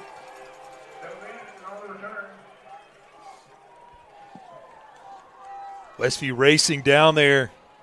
Very disciplined on that kick return unit, limiting Covington to a modest return. So after McKenzie struggled a little bit last week, needing a game-winning field goal, they're taking it to Fayetteville. It's 25-0 in the semifinals. Yeah, I had a feeling McKenzie would be a heavy favorite in that game, and it sounds like that's coming to fruition. Macklin handoff on the right side. Macklin has a blocker in front, then upended just before the 30 at the 29. Now, next week, I think the shoe might be on the other foot. They got an uphill battle if they take. Well, I don't say if. They're going to play. They're going to play South Pittsburgh, and it's going to be a. South Pitt has had the team from McKenzie's number for a hot minute in football. It's going to be an uphill battle for McKenzie next week. 2nd down and 5. Our scoreboard not updating. Hand off to the left side now. It's Macklin again. He's going to gain a few up to the 32. But, Jared, how cool is it to talk about all these West Tennessee teams that are still, especially in this part of the state? You know, I've always said it because I'm from this area, but Northwest Tennessee, West Tennessee, always disrespected. Everybody wants to talk about Middle Tennessee. Everybody wants to talk about how good everybody is in East Tennessee.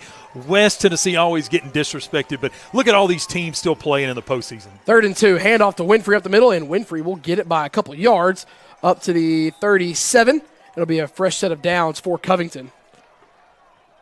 And I'll totally agree. I mean, everyone, you have the bigger cities out middle, out west, and, you know, that have, you know, people think the superior athletes. Recent years especially, I mean, right now you have 6 teams total on this side of the state, excluding Memphis. If you want to include Memphis, you have Southwind as well. Davis is going to pass. He's going to go deep. Davis gears one up, throws down, and that's going to be a flag on Messiah Ward. Ward never made the turnaround and got handsy first, and that's going to be pass interference that Covington will benefit from. In high school, it's not a spot foul. It's 15 yards from the line of scrimmage. And I don't hate that penalty because, and again, face guarding is not a rule anymore, but a lot of times they'll get you on that because, again, they don't mind if you are a little handsy, like you said, but you've got to look back and find the ball, and he did not do that there. But, hey, if that's what it took to not give up a long touchdown pass, I think you eat that penalty. 58 seconds to go. This is not an explosive Covington team. They've only got, 2 timeouts left? Yep. So they're still, with where they've got, they've still got 47 more yards to go. They're not built for this. I think we're about to have a timeout on. They're going to bump the play clock up. Or the game clock, excuse me. Maybe just the play clock. Okay, a little bit of a miss yardage. They back it up 1 yard, and Covington fans not happy with it. It's on the 48 instead of the 47. Every yard matters here, and they want to get the mark off right. Oh, we've seen that already happen twice tonight. Every yard has same play. Instead, they go back straight. Drake Hickman, Hickman had it picked. Drake Hickman had it intercepted. Could not bring it down. Oh, Drake Hickman, the year that you've had, that interception would have just added to it even more. Hickman had a shot at it. Looked like Corey Wells behind him. May have been able to try to get it off the tip, but at the end of the day, incompletion. But if you're Westview, you're thinking, what could have been another chance. If you could have had a chance to go up 2 scores before half, and Kinser Pratt already has made a field goal as time expires at the end of the half this year, that one coming against Lausanne. Respect to Covington not going out of the I formation. Hands it off to Winfrey again. He's going to be muscled down. Forward progress called at the 45. A gain of 3, and it looks like we're going to have an R&R and Lindo Boutique timeout by Covington. Yeah, that'll Get them down to one timeout remaining. Don't want to go into the halftime locker room with them in your back pocket. Oh, man, could you imagine if Hickman came down with that and you're putting out Graham Simpson in this explosive offense back onto the field? Yeah, and again, I don't want to continue to beat a dead horse, but it is what it is, Jared. Yeah. I mean, you think about how things broke for Covington in this first half, and it was really a dream start for them, just about on every front. And even with that scenario, you find yourself down 21-14. That just tells you how good this Westview team is to come out slow, to not score on your first drive or two, and then to here in the second quarter really wake up and start playing your best ball.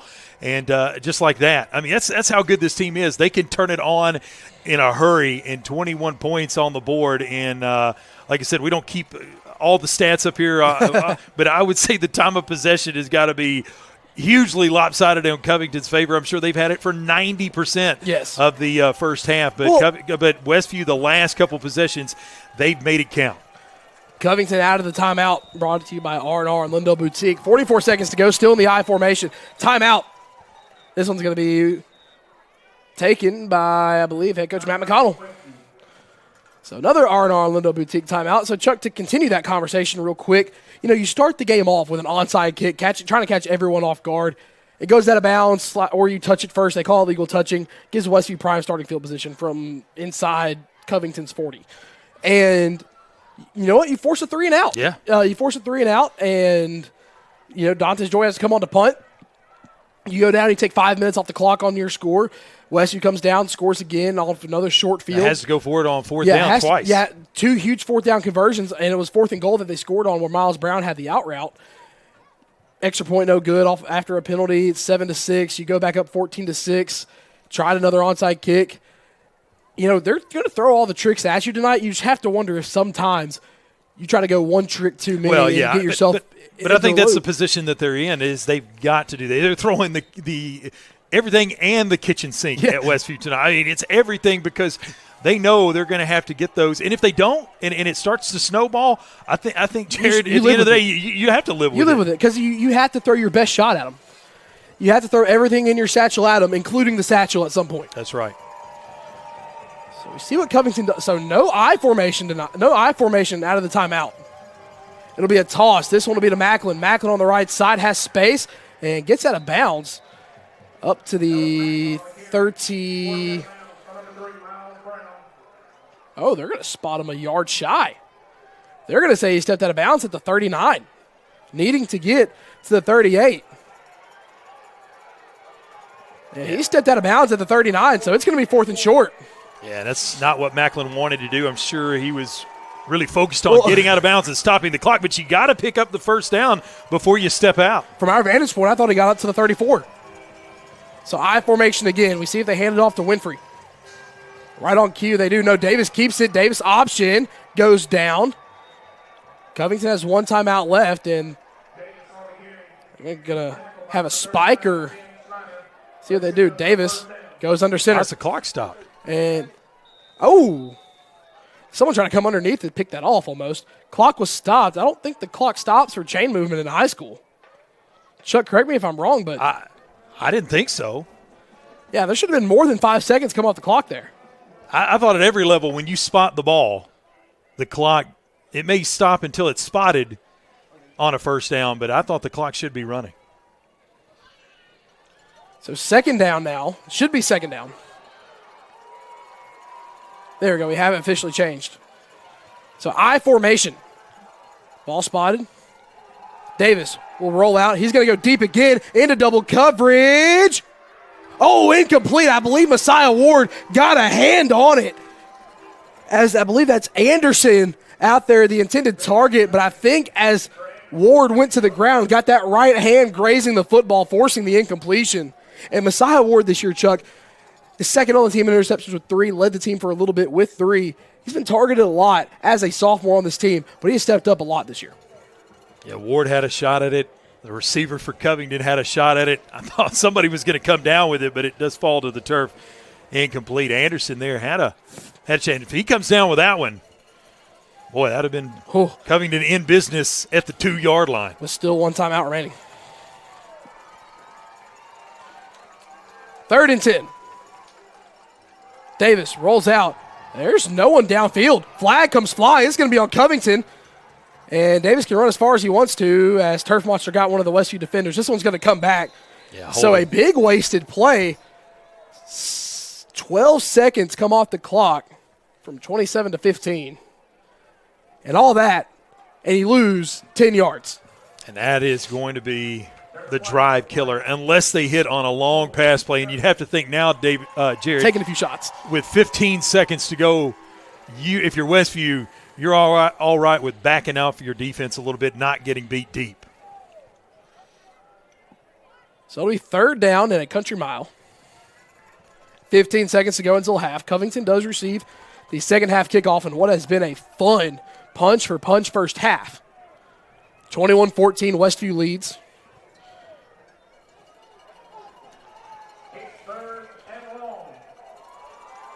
Third and 20.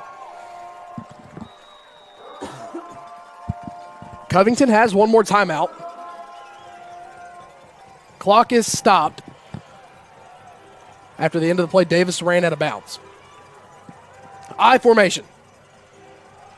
Hands it off to Macklin. Macklin breaks an arm tackle, trying to get to the outside. Macklin's going to go out of bounds at the 31. Not near enough for the first down. It'll be 4th and about 7 or 8. 4th and 8 officially with 8 seconds left to go. Real quick, Chuck, before this final play. I'm going to pause for station ID. WTJF AM Jackson, WTJF FM Dyer, W231BU East Union Sports Radio 94 FM, 1390 AM. Looks like Ty Waddell's going to come on to attempt a field goal. Yeah, this would be a long one. If you're Westview, I think it's another one of those situations, Jared, where I don't know if I trust if this is going to be a field goal attempt or not. And Covington still has a timeout. He's got a great leg. He was their kicker last year. It'll be spotted at the 38. Officially a 48-yard field goal. Covington fans out. Matt McConnell has a timeout. He's standing right by the official. And it's going to be J.R. Kirby that uses it. Yeah, maybe trying to get Westview to flinch there.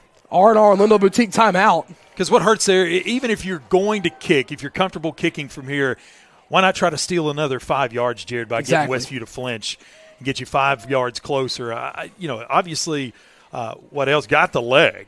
Yeah, and props to the defensive field goal unit by Westview as well. Being prepared for that little fan out. They had guys that followed it on both sides. So we see if it's going to be a field goal attempt, a fake, or maybe just you bring Davis out and try to throw one deep towards the end zone before half. I think very well could call it fake, but like I said, as good of a kicker as he is, and he can make them from this distance, this is not crazy to think Covington would want a field goal here. Obviously, they're not going to have time to run another offensive play, and it's also 4th down, and you're not going to pick it up. There's not enough time. So if you can steal 3 more points here before you go into the locker room and come back and get the ball to start the second half, Covington would love to do that. So they come back out in the field goal formation. Davis will go down the 7 yards behind from the 31 at the 38. Add 10 yards to the end zone, and it will be officially marked as a 48-yard field goal attempt for Ty Waddell. Goes through his normal. You're not going to get a little divot in the turf. 48-yard try, if it stays that way. 8 seconds left, and Matt McConnell's going to use a timeout. He'll have one in his back pocket left.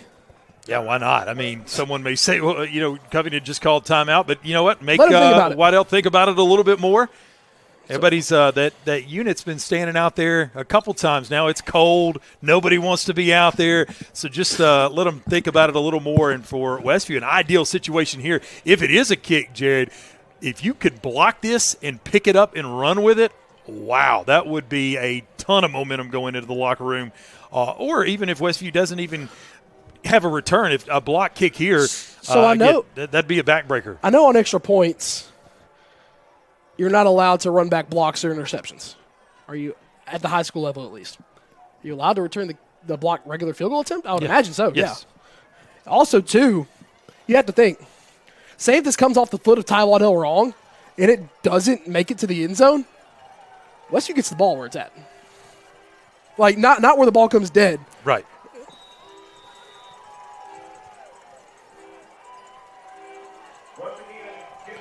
All right, here we go. Davis is the holder.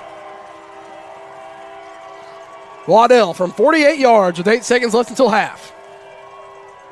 The snap, the hold, he will kick it. Laces were facing Waddell, and that's no good.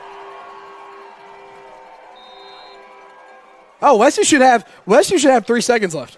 Whistle was blown with 3, and I think they're just going to send Westview to the locker. I think they're going to send him to the locker room, but that ball was blown dead with 3 seconds left, but I don't think it matters. That ball, Chuck, the laces were facing Ty Waddell. Well, that and also a huge push in the middle. Yeah. I'm not sure, again, from our vantage point high above here, it's tough to see, but it looked like a Westview player may have even got a hand on it, and that could have affected it as well. But, Covington tries to get on the board here before halftime. Field goal, no good. Westview's got the lead and feeling a lot better here going into the locker room than they did about an hour ago. Yeah, it's 21-14. The Chargers here from Martin, Tennessee have a 7-point lead. Covington, they will receive the second half kickoff. We'll have a analysis here of the first half and what was a fun first half to call here after this the 60-second break here on the Sports 731 Network.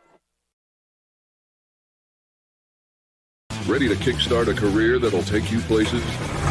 Roadrunner Driving School is here to help you earn your CDL and hit the road in the right direction. Located at 106 Industries Park Drive in Sharon, Tennessee, Roadrunner Driving School offers an in-depth hands-on training curriculum that prepares you for an exciting career in the trucking industry. Learn how to drive a Class A commercial vehicle today. Call us at 731-456-2008 to earn your CDL in just 3 weeks. Let Roadrunner Driving School put you in the driver's seat. Crave Restaurant in Martin is a unique eatery that specializes in nutrient-dense foods, high in protein, low in calories. Try our protein bowls, cauliflower barbecue chicken pizza, pepperoni pizza, and much more. Meals are prepared with fresh ingredients Monday through Friday from 10:30 a.m. to 2 p.m. and 4 p.m. to 7:30 p.m. Order online through the Toast app for easy pickup or have it delivered through DoorDash. Call it in at 731-281-4865 or dine in at 129 Neal Street. Crave. Taste the difference. And back here on the Sports 731 Network here in the Winstead Real Estate and Land Company broadcast booth. It's the halftime show. We don't have a halftime sponsor. But yeah, you know what? We don't have a halftime sponsor, but we do have semifinal game day sponsors. Thank you all to ARS Roofing, Luke's Diesel Repair, Lawrence Sound Company, and First Community Bank for sponsoring this semifinal game day. And myself, Jared Davidson, and alongside me tonight, Chuck Hammer. As Chuck, Westview, they lead 21-14. After what was probably their worst start since East Nashville in the semifinals last year. I'm sure that's something they're talking about in the locker room as well. Obviously, they're going to be positive, some positive messages from the coaches, but not happy that the game started the way it did. And, again, part of that is because Covington came out and played with a lot of energy. They came out fired up. They got a couple breaks that went their way and really pushed around Westview those first couple drives offensively and defensively. But once I think the difference to me was that two-play swing, Jared, when Dantes Joy got his hands on the football for the first time tonight, because he is truly a difference maker on the kickoff, put him in great starting field position, then threw it up to him into the end zone for the touchdown. Then it felt like Westview. And, again, that was their second touchdown, but that really felt like when the game really started to swing. Yeah, that return by Dantes Joy was huge, and then might as well just stay hot and go right back to the guy who got you to the 19-yard line. Simpson throws a jump ball and goes over the top and makes the catch. And that's where momentum started to kind of teeter in Westview's favor. Force a stop on the fake punt, and then you go down and score again. That's why we have 21-14. Chuck, these two teams battling. Covington comes out in that I formation that they've had success in this year. Didn't see it much last year. But in that I formation, it gave Westview fits early on. Yeah, and you look at the run game that Covington has had some success with here in the first half. Westview has had a tough time slowing down that running game into those last couple drives. And, Covington, schematically, they're always difficult to stop, and they've got those great offensive linemen up there. But you really start to see the chess pieces being moved around on the board by these two head coaches, two of the best head coaches at any level of high school football across the state.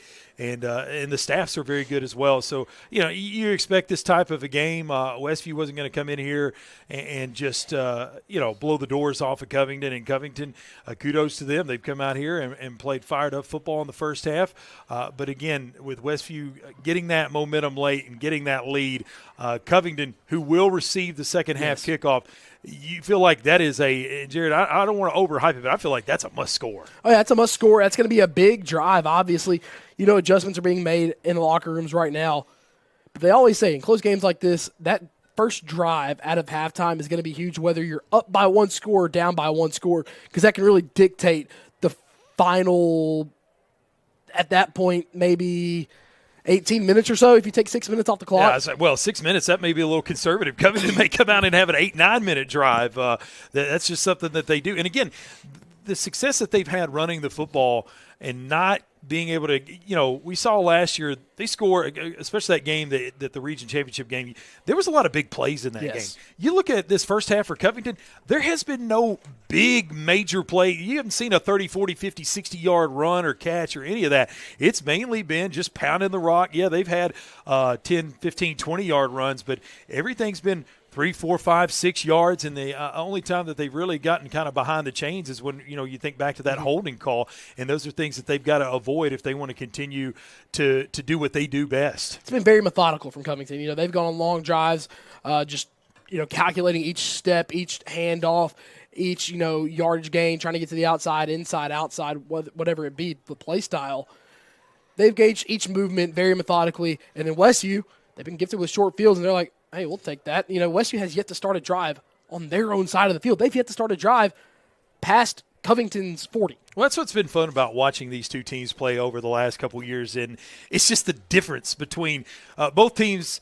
They're battling for the same thing, but in the game of football, you can do it in so many different ways, and Covington is polar opposite to what Westview wants to do. Westview wants to go fast. They're looking for that big home run play. Covington, they want to be methodical. They want to keep your offense on the sideline. Jared, it's awful tough to score points when your offense is sitting on the sideline. So, I've always liked that style. I called UT Martin football this year. That was what they did best. Try to hang on to the football, play defense, and run down that clock. And for Covington, that's a great strategy to have, but you gotta have the lead. It's hard to play from behind, and that's what's plagued this Covington Charger team over the last couple years is they've just not been able to keep up with Westview. And here tonight, at least at the half, they have it in a one-score game. They do. And speaking of one-score games, Chuck, outside of McKenzie beating Fayetteville 25-0, here are some of the other semifinal scores from West Tennessee. Huntington and Milan, the same exact situation we are. Huntington leads Milan 21-14 at halftime in the Dog and Pony Show at the semifinals, and then South Gibson and Pearl Cone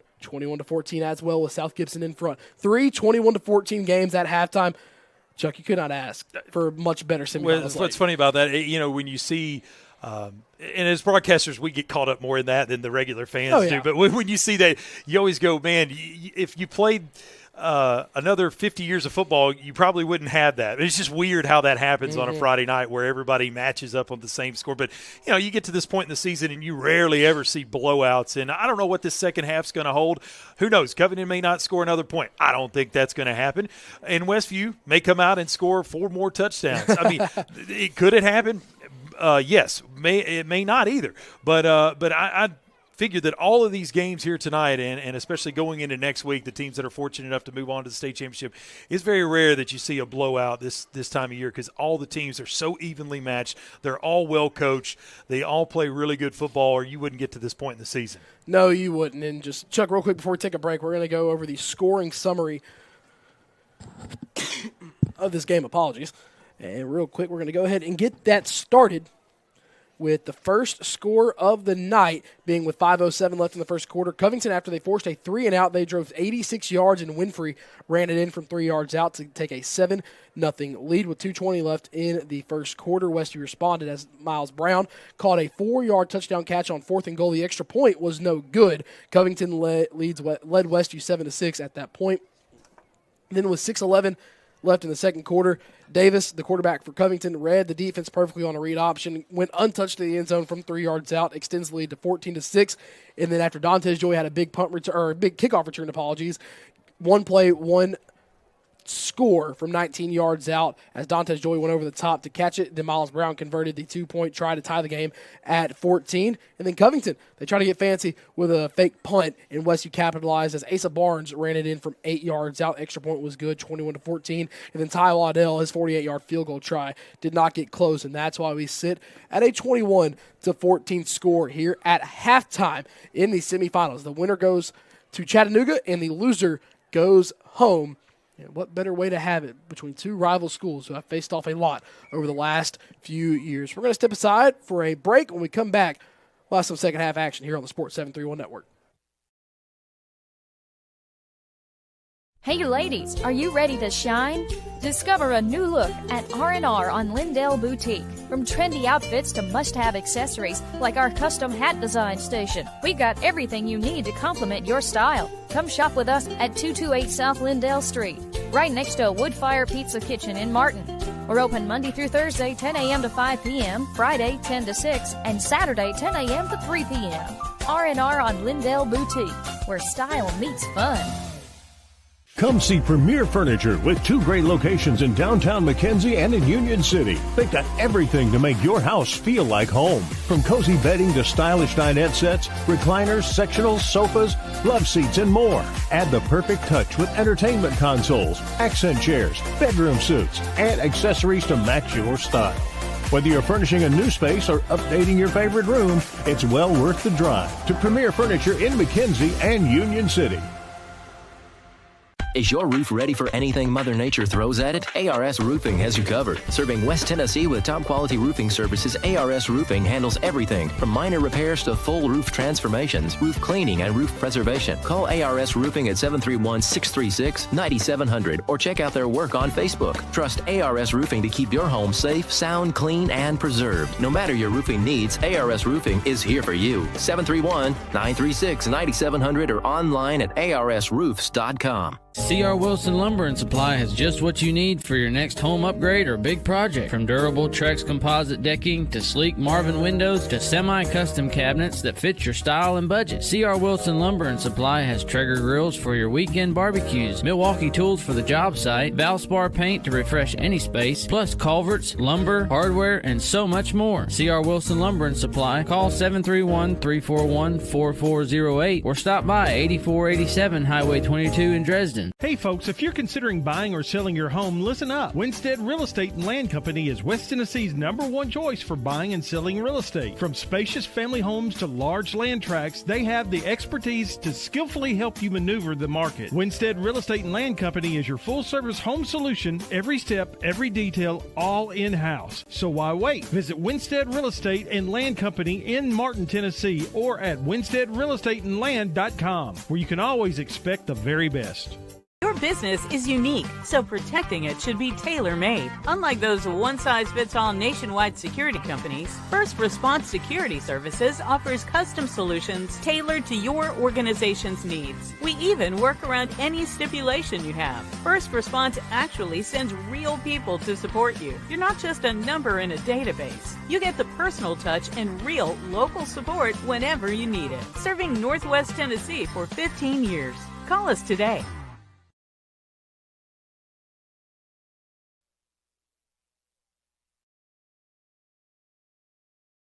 Celebrating 45 years in business, E&H Refrigeration is your trained comfort specialist. We are Northwest Tennessee's heating and cooling experts with locations in Martin and Paris. If you're in need of a new Trane HVAC system, we have you covered. Give E&H Refrigeration a call today in Martin at 731-587-9675 or in Paris at 731-407-9121. Let us bring you comfort you deserve with the quality you count on. E&H Refrigeration, your Trane dealer.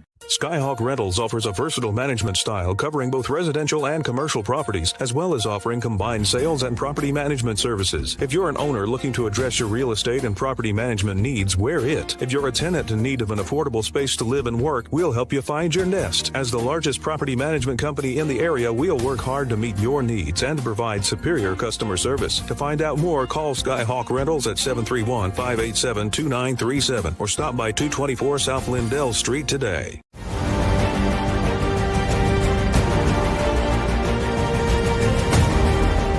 In the world of sports, precision and excellence define champions. Dynamics Physical Therapy is dedicated to enhancing athletic performance and preventing injuries by serving schools and their athletes. Elevate your game with Dynamics. Visit dynamics.life to learn more.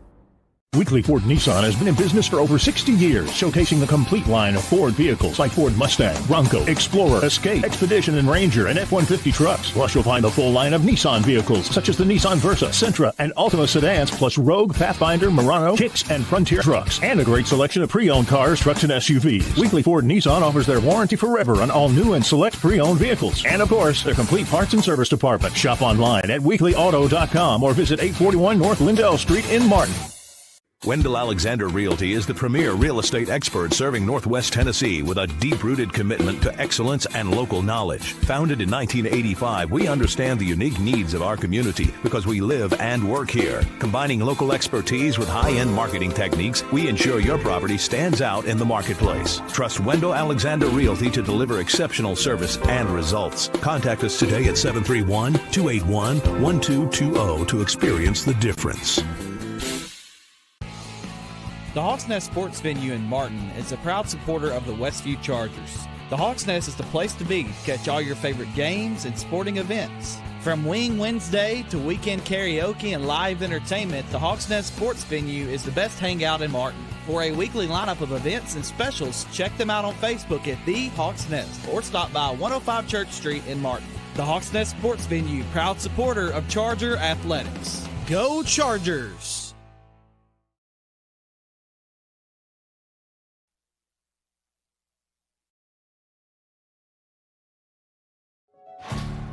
The best teams aren't born. They're forged in the heat of practice and knowledge that if you get the little things right, the big things become second nature. Building a great team is hard, demanding work that takes single-minded dedication and sacrifice. And that's how we've built the cardiovascular team at West Tennessee Healthcare. The highest performing team in the state and one of the top 6% in the nation. As a small local company, Asa Smith & Associates is proud to support this community. Our team is composed of nearly 50 staff members, including a team of professional engineers, professional land surveyors, and office support staff, all of whom work together to provide multi-state coverage for projects of all sizes. With nearly 50 years of industry experience, you can trust Asa Smith with your next project.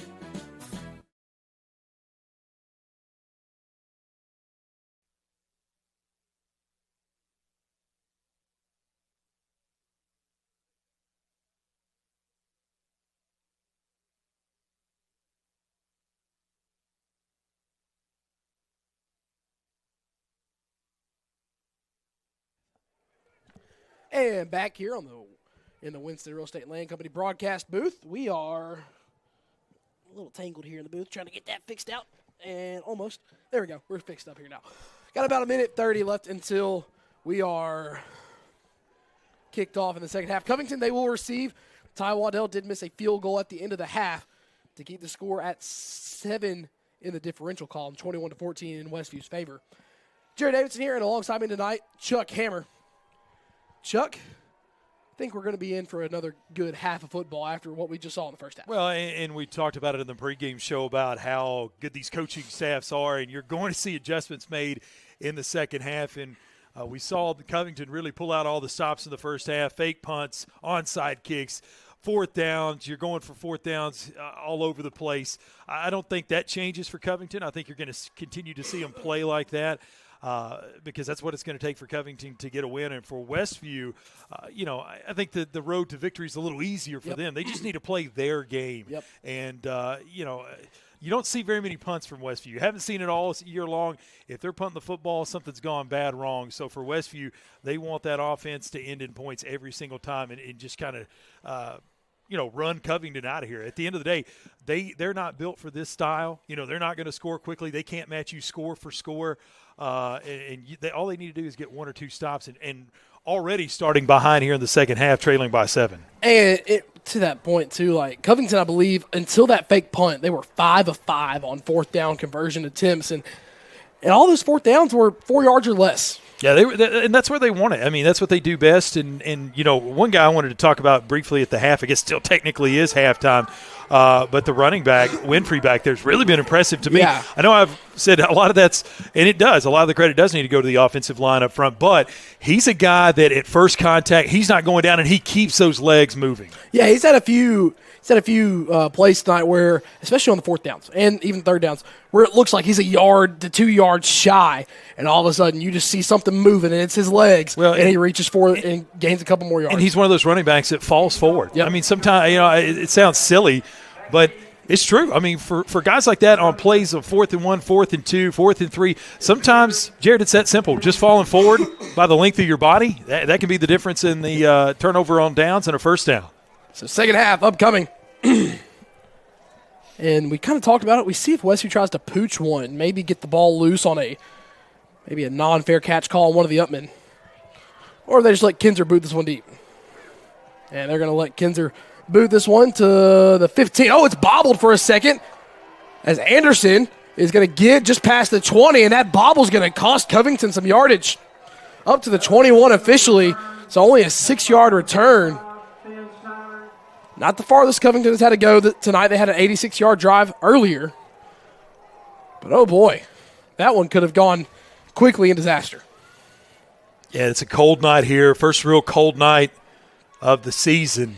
And you have to wonder if, you know, you're sitting there trying to keep your hands warm. And sometimes, Jared, it just doesn't work. Your hands don't do what you want them to do when it's this cold outside. Back in the I formation, handoff to Macklin. Macklin finds a gap on the left side. Macklin's then brought down by the jersey right at the 25-yard line. It'll be a gain of 4, brings up second down and 6. Huntington, they've extended their lead to 28-14 with 3:22 left to go in the third quarter. Down in the Milan and the Dog and Pony Show. And you know, if Huntington wins this game, when's the last time that Huntington has beaten a Wade Comer coach team? Second down and 6. 4-yard play. On first down by Covington. Handoff to Macklin on the right side this time. So left then right. Falls forward for a gain of a few. Looks to be the 28. Gain of 3 will bring up 3rd and 3. Yeah, recipe for success for Covington. Come out, be methodical, run that clock down. Again, you're now in the second half, so this clock is going to get so more important if the game stays tight. Same formation on 3rd and 3. Handoff to Winfrey. No, Davis keeps it on the option, and Davis just following the offensive guard. I believe that was Jackson Kirby. As they get up to the 36-yard line, they move the sticks. 1st and 10 for Covington. Even Sean Macklin getting into the act as well out there in front leading the charge. So 1st and 10, ball spotted on the 36-yard line. Still in that I formation. Covington has yet to come out of it tonight. Handoff to Winfrey, and one of the first times tonight that we've seen Winfrey go down on first contact. Well, and the reason there, Jared, is because that Westview defense able to knife in there and really get him stopped before he could get those legs started. And you see it every single time. The center, he's cut blocking every time. And you know, it's a legal block unless someone else goes high-low on the guy he's trying to block. But it'll be a gain of 2, 2nd down and 8, and one of the defensive tackles for Westview finally broke through that little gap that is there for a split second and undercut Winfrey. Handoff to Macklin on the left side behind Winfrey. Macklin goes back to the right. Falls forward. Little extracurriculars on the far side of the field between Messiah Ward and Anderson. Covington fans wanting a flag, but it will stay in the pocket. Yeah, games of this magnitude, it's got to be pretty egregious, Jared. You don't want to be calling anything ticky-tack if you're the officials. It's got to be something between the two players that's said really bad, that exceeds a certain limit, a punch, or you got to cross that line, or you got to say something bad to the official. 3rd and 3 again. I formation with the wing back to the left. Hand off to Winfrey again. Winfrey, he's going to be dropped at the line of scrimmage. So 4th and 3 for Covington on their own side of the field as Winfrey goes down at the line of scrimmage. Yeah, no push on that left side. You saw that defensive front for Westview really stand up the offensive line. And again, That's the best medicine against a guy like Winfrey. Just don't let him get started. And right there, he ran right into the back of his offensive line. 4th and 3, ball spotted on the 43. They have to get to the 46. Same I formation. Winfrey again. Winfrey falls forward. I believe he got it by about half a yard. And as you kind of alluded to before the second half kicked off, just falling forward, the length of your body is going to get you that extra yardage every time. They move the sticks. Another 4th down conversion for Covington again. And there's already 3.5 minutes off the clock here in the second half. They have yet to get it to midfield.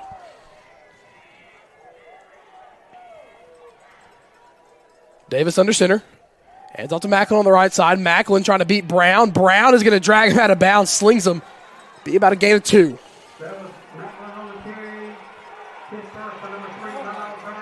A flag on is that going to be on Miles Brown? It must have been something said after the play. It's not going to be.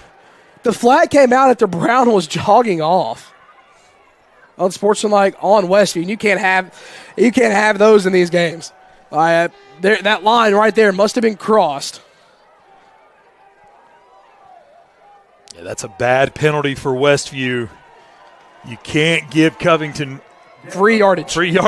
They're a team that's scrapping for every inch they can get. And right there, you give them 15 free yards on an unnecessary penalty. Up to the 38, 8:16 to go in the third quarter. Yeah, when you give a team like Covington who scratches and claws for every single yard they get, when you give them free yards, they'll take that any day they get. Any chance they get any day. Well, on the flip side of that, now they've had one called against them tonight, but I think I've only seen 2 or 3 penalties called on Covington all evening long. They don't commit a lot of penalties. No, they don't. And just for the first time tonight, and one of the rare times on an unsportsmanlike that you see the notepad come out by the officials. Hand off to Winfrey on the left side. Winfrey just barreling over people, and he is going to break free. Miles Brown is going to not be there in time. It's going to be a touchdown, a 38-yard touchdown run by Winfrey. And the extra point away is Covington from tying this ball game up. Yeah, Westview really stole back that momentum in the second quarter. But if Westview thought they won the ball game there, they were mistaken because Covington, in a one-score game, we knew coming in to the second half they were going to get the ball, and all they did was drive down the field and tie it back up. It's going to be a fourth-quarter game, Jared. Oh, yeah. This is a dogfight. With 8:06 in the third quarter. And there's that first chunk play by Covington tonight.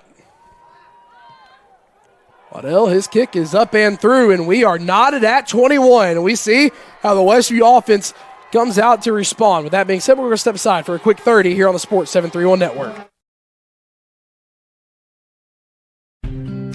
Cold mornings, hot showers.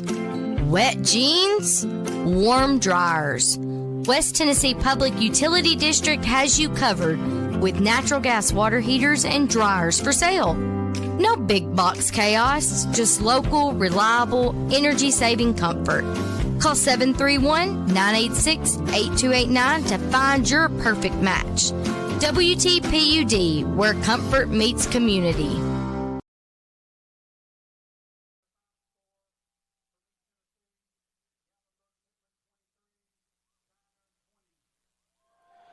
Welcome back into the Winstead Real Estate and Land Company broadcast booth. Winfrey broke free for a 38-yard touchdown. We know who's going to represent the East. Gatlinburg Pittman, they beat Tyner 23-20 as that score from the eastern side of the state has gone final as they started about an hour before us, being in the eastern time zone. And that's the team I thought would pull it out, but a little closer than I think some folks thought that one was going to be. Tyner really gave them a ball game, but Gatlinburg Pittman, they've already punched their ticket. The other ticket will be punched here tonight. Covington squibs it to Miles Brown. Brown has had a kick return for a touchdown this year, and he will be wrestled down at the 34-yard line. So the Chargers, for the first time tonight, they will start in their own territory, and they'll have to go about 66 yards.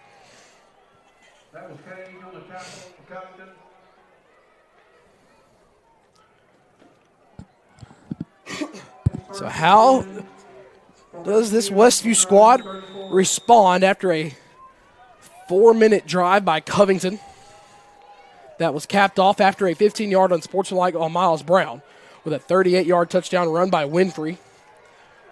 2 receivers to the left, 1 to the right. Simpson drops back to pass. He's going to go deep over the field. He's looking for Brown. Brown, wait, no flag. And I think the reason you're not going to see a flag there, and I'm not going to defend it, I'm just going to give you something to think about. I think that ball was underthrown a little bit, and I don't think the official felt like they wanted to reward that penalty. But there was contact. There was 100% contact. But I think they said, hey, both these guys are going after the ball. I'm not excusing it, but I think the fact that ball was a little bit underthrown may have not drawn the flag. 2nd and 10. Simpson looking for Joy underneath. Simpson has to step up. Simpson's going to run it and slide down. Westview fans want a late hit. There's a flag, and Westview's going to be rewarded. That last hit came in after Simpson had already given himself up.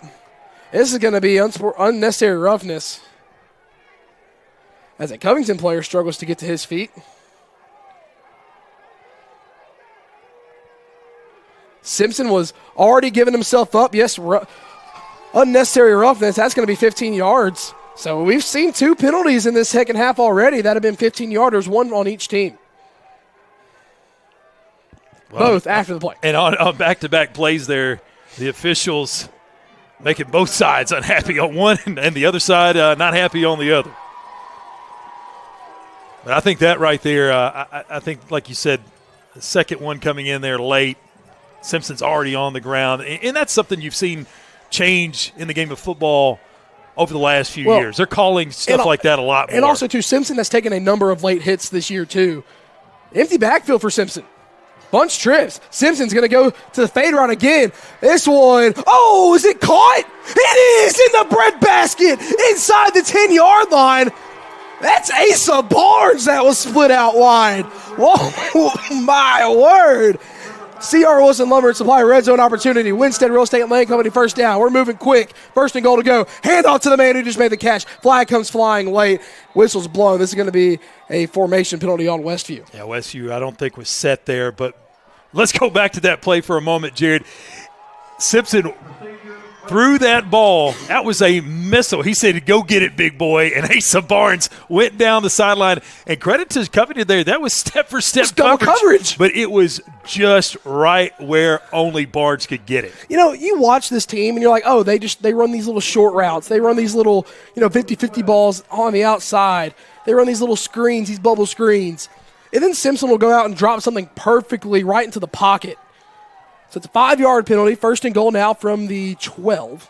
And as a defense, what are you supposed to do? You can't do it. When a quarterback makes a throw that good, you can't do anything about it. Barnes at the middle, spins, breaks another tackle. Barnes inside the 10 again. He's going to get to the 8. It'll be a gain of 4. Barnes hasn't ripped off one of those explosive runs that we've seen him do this year. Just getting his yardage very slim at a time. Didn't have a lot of yardage in this game in the regular season.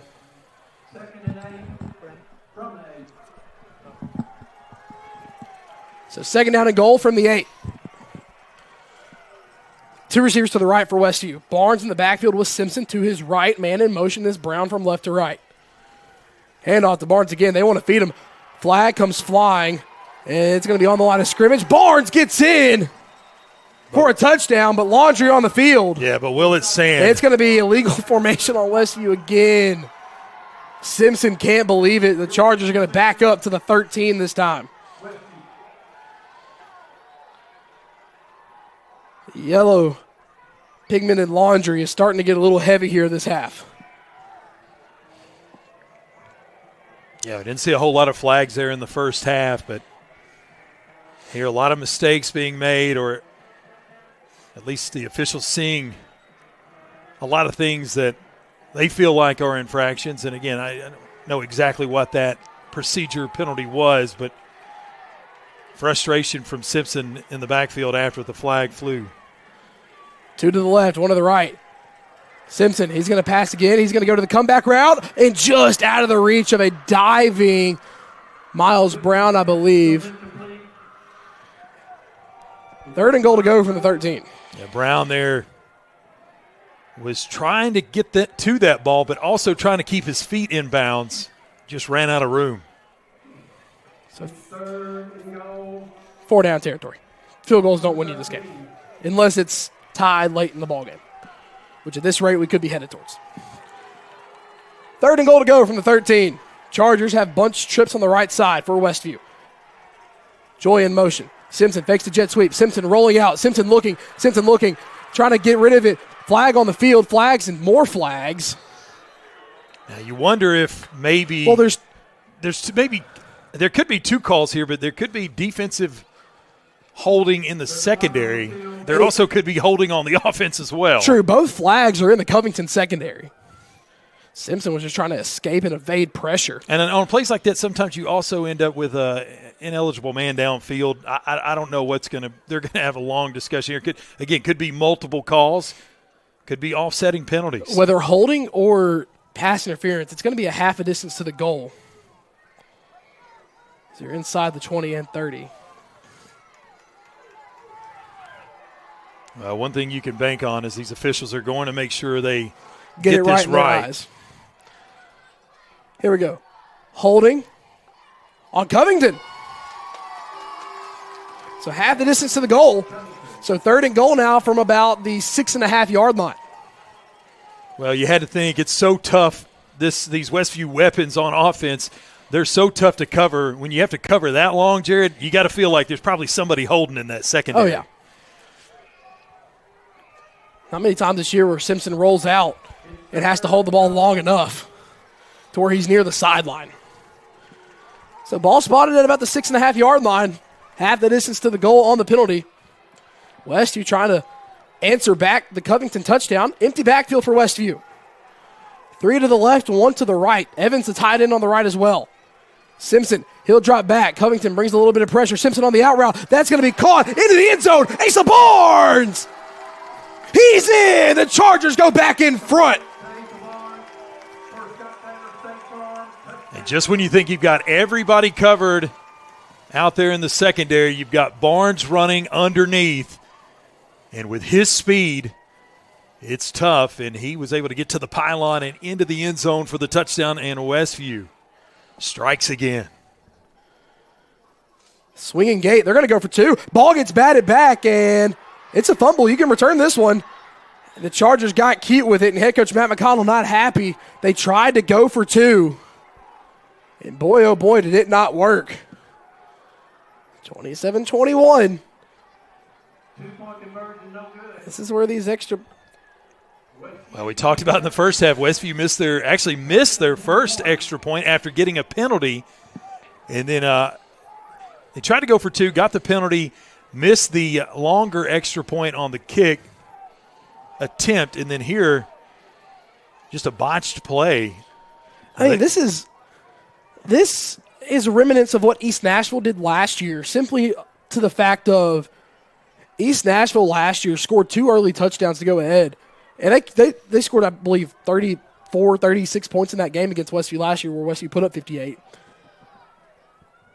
But East Nashville lost about 8 points in the game simply because they could not make an extra point or convert a 2-point try. And right now, Westview's kind of doing that to themselves.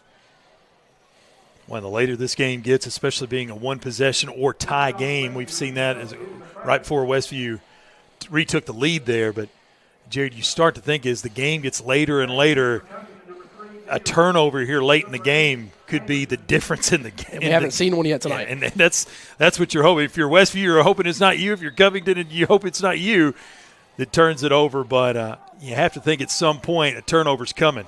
Westview's going to try an onside kick. And they're going to be – they're going to get an offsides penalty on the 40. Yeah, they tried to rush up there in a bunch formation, breaking the huddle quickly, but – I mean, they tried that little sugar huddle, which has worked once this year, I believe. And they're going to get Westview for what they got Covington for earlier in this game for offsides.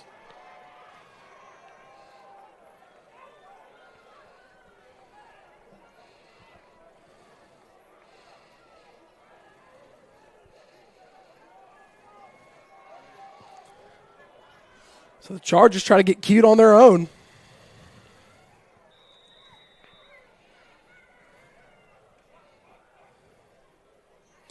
And it does not pay off. Back-to-back special teams blunders. So now Pratt will get his 7-yard drop back. He's gotten a touchback from the 30 this year. This one a low liner, and it'll bounce inside to the 20. Covington picks it up cleanly right around the 18, and he's going to be caught at the 33, maybe gets to the 34. Now they're going to say gets to the 35, actually. Macklin on the return. He gets to the 35. So Covington, they will have to go 65 yards. And for Covington, if they're able to find pay dirt again, they can take the lead with an extra point. You know what else? A really good kicker for them. Steady hand. 35-28. Huntington leads. But Jaden Pete, the Mr. Football finalist for Milan, has all 4 touchdowns for Milan tonight. Wow. I formation for Covington. Handoff to Macklin on the right side. Macklin finds a gap. It is stuffed by Brown, pushed back. They call forward progress at the 40. It'll be a gain of 5. Splits the down and distance in half. Makes it 2nd and 5. And Brown with the open field tackled.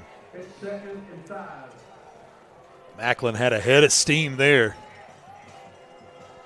Gets past him. He's running for a long time, Jared. Both teams know what is on the line here tonight.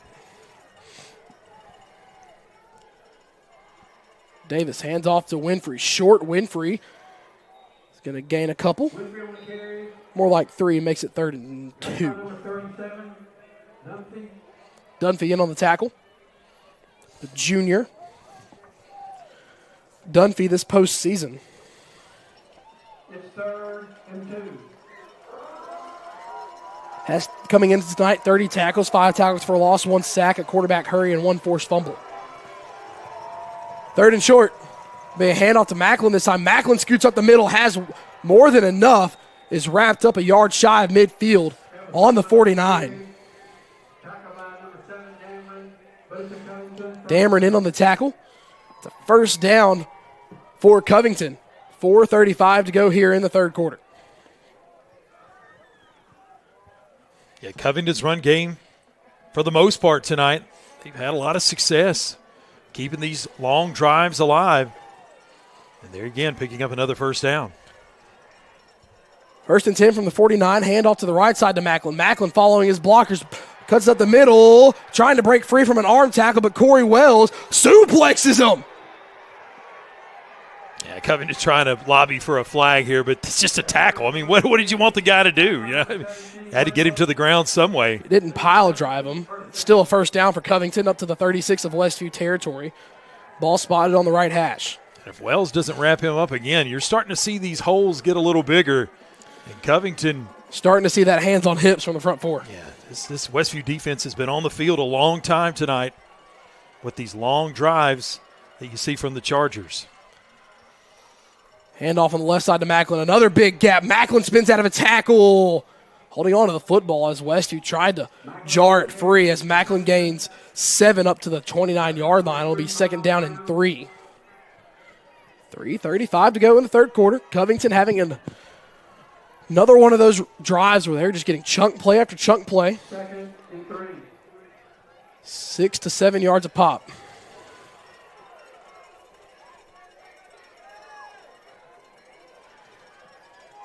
Same formation. Davis under center. Hands it off to Winfrey. Short. Winfrey just shuffling his way forward. Has a yard enough for the first down up to the 25-yard line. Have a down Covington player in the Westview secondary. Randall King went down, and he looked like he was in a lot of pain, but he's up now. It's cold. It's one of those, probably one of those where you get hit, it stings. You get hit, and it's one of those that just stings real quick, and you have to get back up. You know, going back to that run there, it's interesting. Most of that run made by Winfrey, he had his back to where he was going. He's running backwards. 1st and 10 from the 25. Handoff to Winfrey again. Winfrey he's going to go down at the line of scrimmage where forward progress is called. Yeah, big Drake Hickman. And Drake Hickman has been so good this year. Coming into the semifinals. Hickman in the postseason. 16 tackles, 4 tackles for loss, 4 quarterback hurries. On the season, leads the team with 16 tackles for loss and 5 sacks. That's an extremely rare no gain. 2nd and 10, handoff to Macklin. Macklin, full head of steam. He's going to get to right around the 22-20. Another instance where, they move up. They get even again. These line judges been about a yard or two off all night from each other. Yeah, if you go with the VAR official, he only had a 2-yard gain there. So. This official on the near side, I believe, had the right call. 3rd down and 7. Longest 3rd down distance that Covington has had on this drive. Under 2 minutes to go in the 3rd quarter. Tosses it to Macklin on the right side. Barnes! Oh, he had him in the backfield. Just couldn't wrap him up, but the rest of the cavalry gets him at the line. He couldn't wrap him up, but he made him hesitate a little bit there, Jared, and also had to stretch that play out some more and let his teammates rally to the ball. And now we're going to see Covington faced with a 4th down. No doubt they're going to go for it. So no gain on the play. 4th and 7. We've seen Ty Waddell miss a 48-yard field goal. And Chuck, one that I'm not going to fully blame on him, the laces we're facing. And, as a kicker, just the way it comes off the foot gets a little weird. Pivotal down here. Covington does not change formation. 4th and 7. They will go for it. Handoff, reverse again, and stays on his feet. The rest of the Chargers getting there. It's going to be a turnover on downs. Drake Hickman there to finish it off, and the Chargers get the stop. Yeah, Drake Hickman. And a lot of pursuit from all those other Charger defenders. Tried the misdirection, and it did not work. When Covington has taken times to develop plays tonight, Westview's been all over it. It's been these quick hitters, and right there, it's 4th and 7. But, man, the misdirection, the reverse, that's the 2nd time tonight that it has not worked for Covington. E&H Refrigeration defensive stop for Westview, and the Chargers, after blundering the 2-point attempt on their last drive, their defense forces a stop on 4th down, where Covington has been so successful tonight. Well, call me crazy. Again, your bread and butter is running the football, but I thought that was a perfect time to catch Westview with a pass. I'm shocked they didn't go with the pass. Simpson looking short for Joy. No, he's going to go deep. That's Brown again, and Westview gave the football right back. Graham Simpson, his 4th interception of the year. Yeah, 50-50 ball, and this time Covington is able to come up with it. We've seen a couple times tonight where the defender's been right there, but the interception in the first turnover, we talked about it. It was going to be huge, whoever it went to, and Covington picks off Simpson, and they get the ball back after what was a tough break for Covington not to convert on that 4th down. Now they get the ball back, and with 49 seconds to go in the 3rd quarter, they kind of like where they're at. So the lead stays where it is, 27-21. Westview, they've taken a lot of deep shots tonight. They haven't really gotten in the flow of that little option offense they like to do over the middle. Handoff. Macklin on the left side, open field tackle. Messiah Ward, the sophomore, making the big play. Be a gain of, looks like nada. 2nd down and 10 upcoming.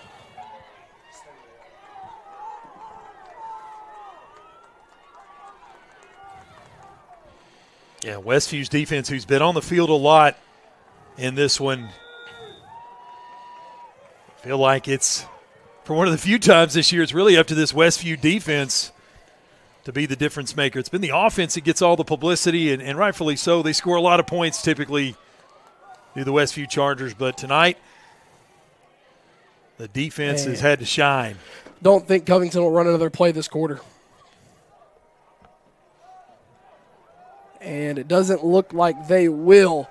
So we head to the 4th quarter with a 1-score game, just like we went into halftime with, but this time it's 6 instead of a full 7. We head to the final 12 minutes of play. Westview leads Covington 27-21 as we take a 60-second break here on the Sports 731 Network.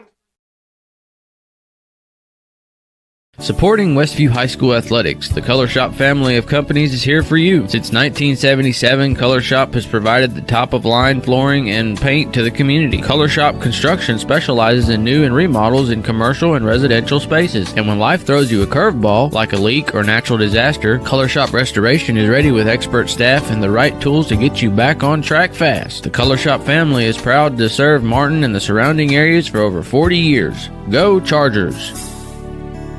Ready to kickstart a career that'll take you places? Roadrunner Driving School is here to help you earn your CDL and hit the road in the right direction. Located at 106 Industries Park Drive in Sharon, Tennessee, Roadrunner Driving School offers an in-depth hands-on training curriculum that prepares you for an exciting career in the trucking industry. Learn how to drive a Class A commercial vehicle today. Call us at 731-456-2008 to earn your CDL in just 3 weeks. Let Roadrunner Driving School put you in the driver's seat.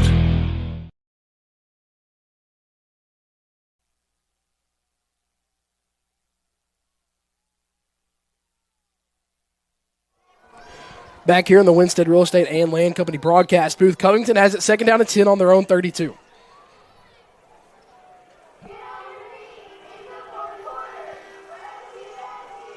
Well, if you're Covington, Jared, coming into this fourth quarter, mission accomplished. This is what you wanted to do. You wanted it to get to the fourth quarter and be a one-score game. You would have loved to have the lead, but this is where you wanted it. You have the football, the ability to take the lead. It's a one-quarter game. It's going to be a run by Covington. They get it up to the 36. A gain of 4 will bring up third down and 6. That's where they call forward progress. And here in the fourth quarter, everything is magnified. Any turnovers here in the fourth quarter, any flags, everything just means so much. Every decision, every outcome of a play just kind of makes the air a little bit thicker. It's a little harder to breathe. 3rd and 6. Hand off to Winfrey. No, Davis keeps it. Davis bounces off. No one knew he had it besides Brown. He's going to get it to the 40. Oh, that's not a good spot. He did not pass the 40 at all. They're going to give him to the 41. It'll make it 4th down and 1. Not sure how you give him to the 41 when Davis's body never fully got past the big yard line of the 40. Brown held him up while C.D. Dameron finished him off up top.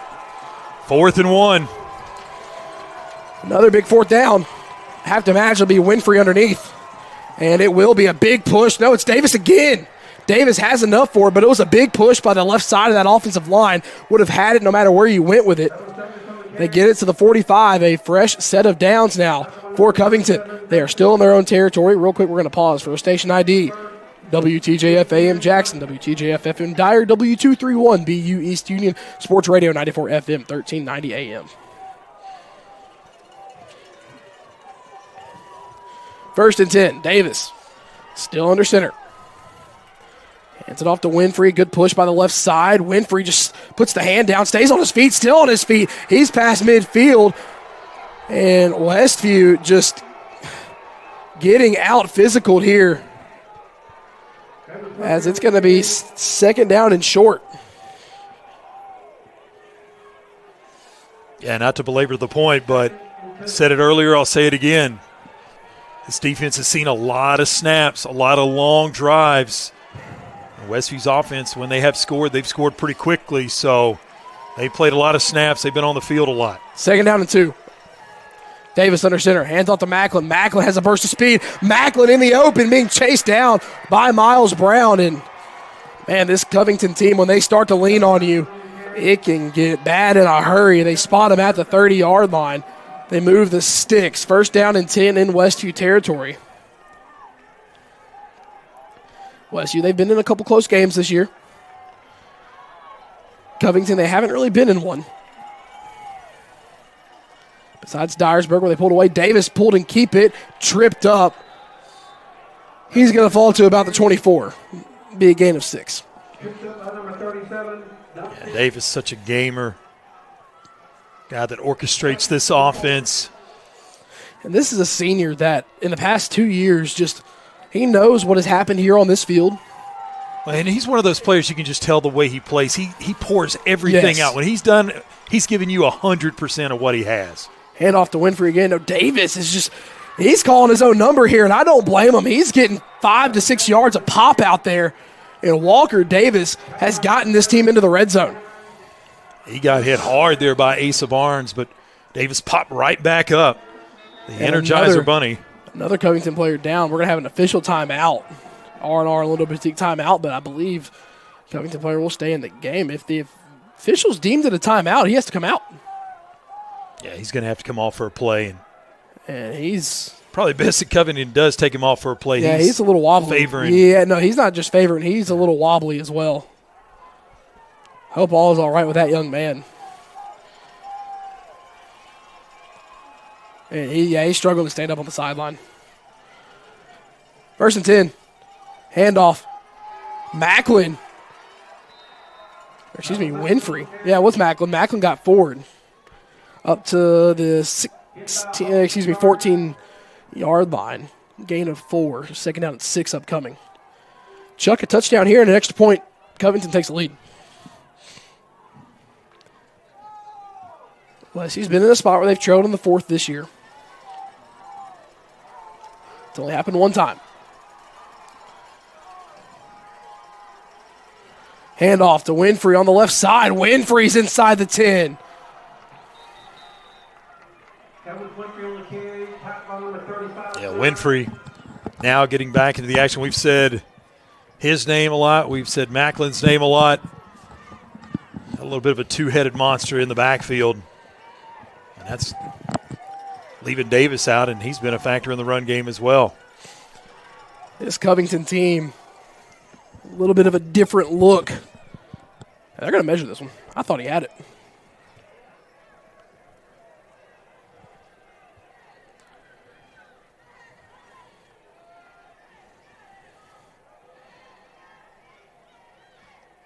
Call him short. First measurement tonight that's been ruled short. It'll be 3rd down and short. I've probably been to somewhere in the neighborhood of 20 games this year, Jared, and I don't think I've seen 3 measurements all season long. We've seen 3 here tonight. Well, they're gonna measure this again? Well, they're going to maybe move the football and then measure and make sure it's in the right spot. Oh, okay. Yeah, they move the football like that. They got to make sure, and that's what they're doing there. Make sure they have it in the right spot. It's not a typical, it's not a home team chain gang. They have official chain gangs for playoffs. Excuse me. 3rd and short. The way Covington's ran it on this drive, it's more than likely going to be a conversion. Yeah, with this distance, it's going to be tough for Westview to get a stop. Winfrey got stuffed, but he has enough. He's going to get to the 5-yard line. 1st and goal to go.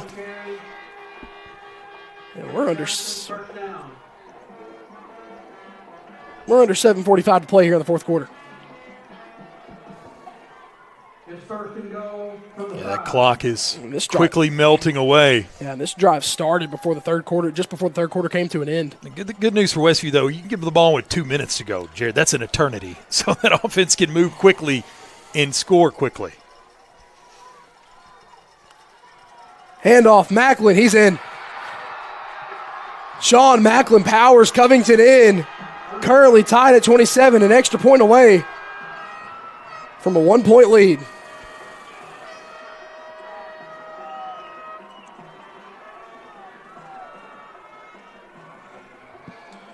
$7:23 to go. Yeah, this extra point. Huge. If it goes through, only the 2nd time this season that Westview's trailed in the 4th quarter.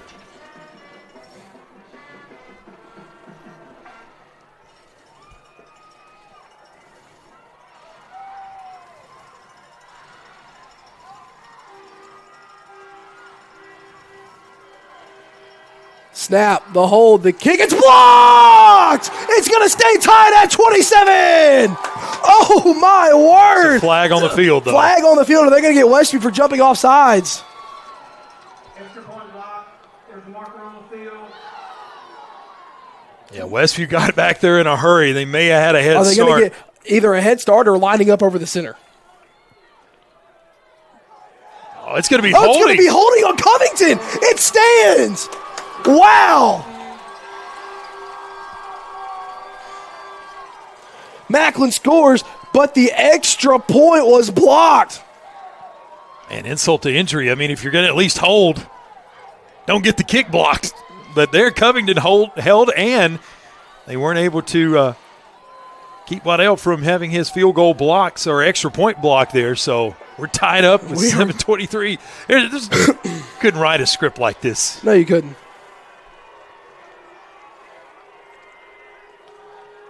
Oh, boy. We don't have Covington stats, but I got to say, again, I don't think I'm going on too much of a limb here, but that's got to be a rare missed extra point for Waddell.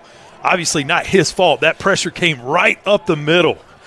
2022, Westview last year in 2A, playing in Huntington, and funny enough, it was 27-21. Huntington goes down to score. Hayden Smith breaks through the line on the extra point, gets a mitten on it, and blocks it. Westview then goes down and scores to go 34-27 in the corner by Mr. Football finalist in Quincy Hamilton.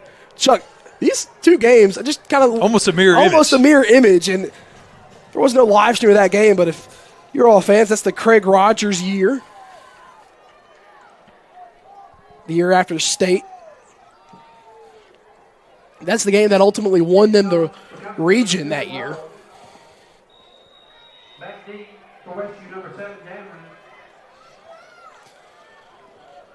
Buckle up, folks.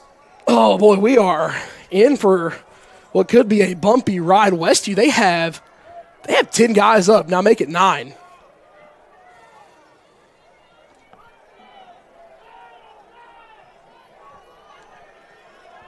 You had to feel like if this isn't an onside kick, it's going to be a pooch kick, a pop-up kick. Oh, we're going to have a flag on Covington. They kicked it deep, but we have a flag on Covington. Yeah, really surprised there. I didn't think they would let Westview's returners get their hands on the ball. They've had such a good job or such a good time tonight returning kicks. 4th penalty tonight on a kickoff unit. Oh, delay a game. Yeah, they were taking their time. Kickoffs are one of those things you forget there's delay a game penalties on, and you just don't think about it until it's actually called. Oh, you don't see it very often. No, you don't.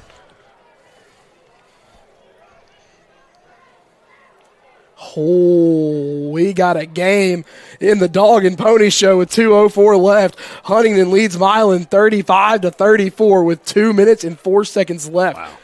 And if it's 35-34, part of me wants to think that Wade Comer tried to go for 2 and Huntington stopped him. Yeah. Speaking of Huntington, it's just, man, a lot of good football tonight. 27 all here at Hardy Graham. Westview's going to need their best drive of the season. Waddell kicks it deep. This one angling out of bounds. And Westview picks it up at the 4-yard line.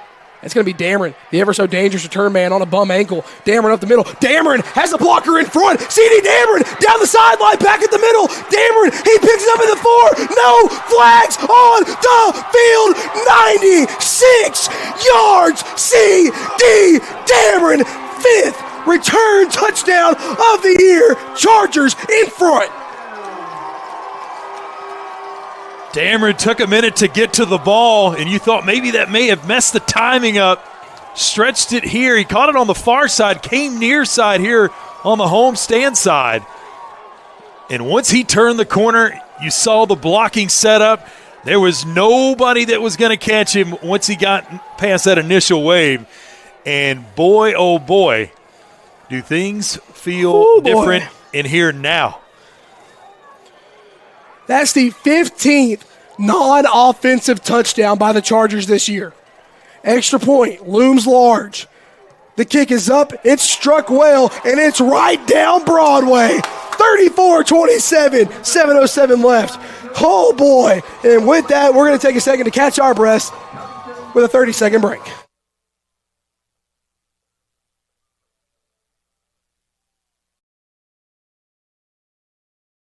West Tennessee Metals in Dyersburg is the go-to spot for top-notch metal roofing products and services. Located at 1314 East Court Street with a massive showroom. We build kits for pole barns, patio packages, and lean-tos. We offer painted 40-year metal and galvalume. Delivered free with orders over $1,000 within 60 miles of Dyersburg. All of our orders are carefully cut and packaged to ensure a premium finish for your project. Give David a call today at 731-676-9965 or call Nathan at 423-394-7073. Weather the storm with West Tennessee Metals.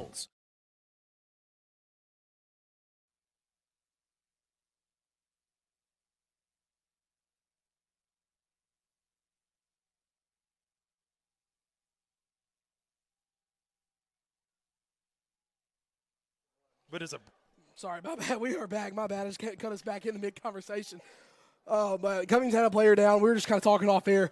This is the perfect game you wanted to see. Oh, yeah. Well, as a broadcaster, you love it. Yes. I know the coaches down there, both sides, they would have wanted to win. Coaching staffs are going to need some, like, nitroglycerin pills or something.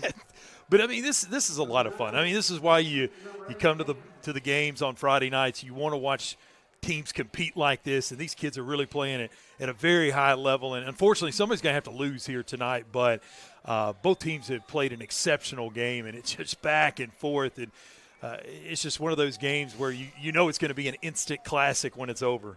Oh, boy. Covington had a player down. Pratt kicks this one to about the 14-yard line, and it's caught by Covington. And, oh, my word, is this Anderson or Macklin that has a lane? He's going to be upended at the 50-yard line. And Covington, with a big return of their own, they only have to go 50 yards to try and tie this game up. I think you said it earlier in the broadcast, punch, counter punch. It's just how this game has gone. And now for Covington, they're going to have the football. And Jared, it's not – I don't think it's crazy to say that Covington could run this clock all the way down. And if they scored, would they go for two? That's yeah, I know. That thought crossed my mind, but didn't really want to think about it quite yet. In the eye, Macklin takes the handoff. Macklin's only going to gain a couple. It's going to be 2nd and 8. You're here, like, shout out to Covington fans. They made a great trip. They brought a lot more than in the regular season finale. But, man, oh, man, both these crowds, just the kind of the momentum swings and the loudness of each side. But if you had to pay to get in here tonight, you got your money's worth. And we still got 6.5 minutes to go in regulation. 2nd and 8. Davis, hands off. No, Davis keeps it himself. Davis is going to be buckled by Barnes. They're going to give him forward progress to the 40. I believe that's enough for the first down. It'll be a fresh set of 10 yards for the Chargers from Covington. Yeah, they're go ahead and telling them to move those chains, so it is a first down for Covington. If Westview gets a couple stops on 1st and 2nd down and that clock continues to tick, does Covington start to get a little bit antsy and maybe try to start throwing the ball? We haven't yet to see them attempt to pass this half. Yeah, we saw a little bit of more offensive fireworks as far as passing in the first half, but, yeah, they haven't turned it loose here in the second half. Hand off to Winfrey. Winfrey, he'll gain a few before being pushed backwards. I believe it's going to be 3 up to the 37. Well, and I think a big part of that is the ground game's been working for Covington. If it ain't broke, don't fix it. And every time they put it into the air, that's something that they do so rarely that, something bad could happen. So, you don't want to put yourself in a bad position, but at some point, even if, Jared, you got to think at some point you got to throw that wrinkle back in there. At some point. And, again, catch Westview off guard. But then again, like you said, they're already a minute and a half off the clock on this drive. They can run this thing down. I formation, 2nd and 7. We're in crunch time already. I'm calling it. Hand off to Winfrey. Winfrey has a gap, lowers the shoulder, stays on his feet, breaking tackles before being brought down. And they're going to say he's down at the 27. I don't think his knees touched till he got to the 24. I'm going to say that he rolled over the top of the tackler and got down to the 24, but they're going to spot him at the 27. So it's 1st down and 10. Haven't had an overtime game yet this year. Came close to it with Alzan. Hand off to Winfrey. Davis, keeps it himself again. Davis just calling his own number. And as you mentioned earlier, Chuck, just a gamer as he gets to the 24. Another gain of 3. Flag comes from the far line judge. They're going to get Westview for an unsportsmanlike. Yeah, and the only thing I don't like about that is There had to be a lot of lobbying going on there. Yeah, like that it was a flag that was thrown late after the reaction. That's one that just that one. You know, if you got to be talked into it, and I don't know if that's what happened again. We're far from the field.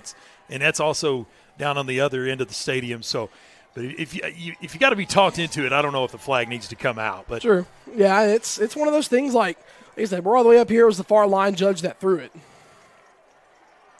And Jared, I'm going to go ahead and say it, especially since they're already inside of the red zone. I mean, look, the time, Westview's still going to have plenty of time, but to put heat on Westview, does Covington think about going for 2? That's even question. no matter what the scenario is after the time is, will they go for 2? Macklin, the handoff, left side, getting pushed by his offensive line. He gets up to about the 8-yard line. A gain of 4, brings up 2nd and 6 with 4:15 to go in the fourth. So in round 2 of the Dog and Pony Show, in a game where Jalen Pete had 5 touchdowns, Huntington gets the win over Milan, and they get a win over Wade Comer to go to state. And under 4 minutes. In that series, and this says a lot, that's one of those all-timer games right there. Shoot, Chuck, we're on our way to an all-timer here as Winfrey gets the carry. He's going to be about a yard shy of the 5, gain of 2. It's going to be 2nd and 4 on the 6. Covington, they can get the first down without scoring.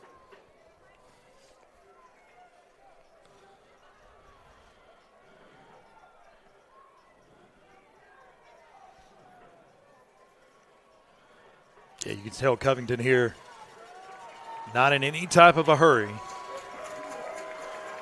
It's just that if they score, that thought of going for 2 just kind of looms in the back of the head. 3rd and 4. Handoff to Winfrey. No, Davis calls his own number. Davis on his feet. Believe he has the first down. And if you're Westview, that's kind of dangerous. Looks like he got just inside of the 2 or close to where it. He had to be. Right before he was pushed backwards. And if it's close at all, you know they're going to look at it and measure it. Chuck, 3:03 to go. Both teams still have all 3 timeouts. Simpson has not been on the field since that interception. Chuck, Westview's offense has not touched the field this fourth quarter. And that's what Covington wants. This is a dream scenario for Covington. They do not want to see that Westview offense on the field. Now, Westview scored, but that was on a kickoff return. But Simpson, Barnes, Joy, Brown, Dameron, they have not been on the field on an offensive capacity this quarter. And there they go. We got the measurement, first down, Covington. Oh, this is – if you're Westview, do you let them? I mean, I still think you try to get Covington – you make them work for it because you're hoping for maybe a fumble. Yes. There's only been 1 turnover tonight, or 1 turnover tonight. Now Simpson's interception near the end of the third quarter. I formation. Davis is just going to take it himself. I think he was trying to hand it off to wait, hang on, no, there's a fumble. Or Asa Barnes came out of the pile of the football. They're calling touchdown Covington. Yeah, it's going to be a touchdown Covington.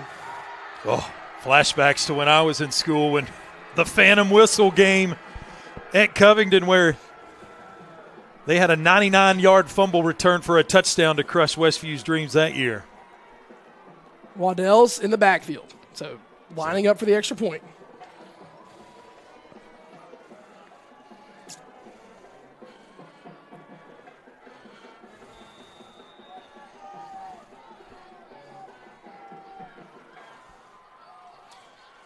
Extra point for the tie. Davis is the holder.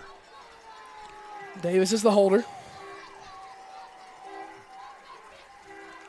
Westview has a blocked extra point here tonight. The snap, the hold, the kick is up, and we are knotted at 34 apiece with 2:49 left to go. Well, and if you're Westview here, look, your season is in front of you. If you just scrap it all and you say 2:49 on the clock, fourth quarter, tie ball game, state championship berth on the line, who do you want on the field? You want your offense out there. And the great thing for Westview is because Covington is not explosive, you don't even mind if you score on the first offensive play. You just got to score. Because Covington, they're not a team that it's going to take them more than 2.5 minutes to go down the length of the field. It is, and if they have to start throwing it, you can kind of drop a couple more guys back. 34 all. Covington has gotten frisky on kickoffs tonight. Westview's offense has yet to touch the field in this fourth quarter. Yeah, the only thing I'd say here, I don't think you see them being aggressive, any type of an onside kick, because you're wanting Westview to have as much field in front of them in front of the end zone. So I don't think you'll see anything. Maybe we haven't seen a squib kick all night. No, well, we saw one. Yeah, we did. Or maybe we've only seen one. We saw one earlier. I wouldn't be surprised to see that again. We saw last time this return unit was out there, Dameron was able to take one 95 yards, and he's back there again. Oh, boy. I don't know if you're ready for another one of those, partner. I don't know if I am either. The voice is going out. It's close to out. Sound like Gus Johnson up here in a minute. Squib. Fielded at the 25. Bobbled for a split second by Miles Brown. Brown breaks an arm tackle. Miles Brown spins and goes down at the 31. Westview, they will have to go 69 yards to find the end zone. And for the first time in about 10 minutes of game time, Graham Simpson will come out onto the field. The last time he was here, threw an interception with about 45 seconds left in the third quarter. The first time that Westview's offense has touched inside the white lines this fourth quarter comes with 2:43 to go. Simpson draws back to pass, rolls out to his right, looking deep again. Westview okay with the deep shot. Simpson scrambles back left, has a lot of turf, trying to get his blockers out in front, throws into double coverage. Oh, this is dangerous. Oh, Miles Brown! Oh my gosh! Miles Brown with a leaping catch at the Covington 33-yard line. Simpson scrambled right, scrambled left, threw up a prayer, and Miles Brown is there at the altar to answer.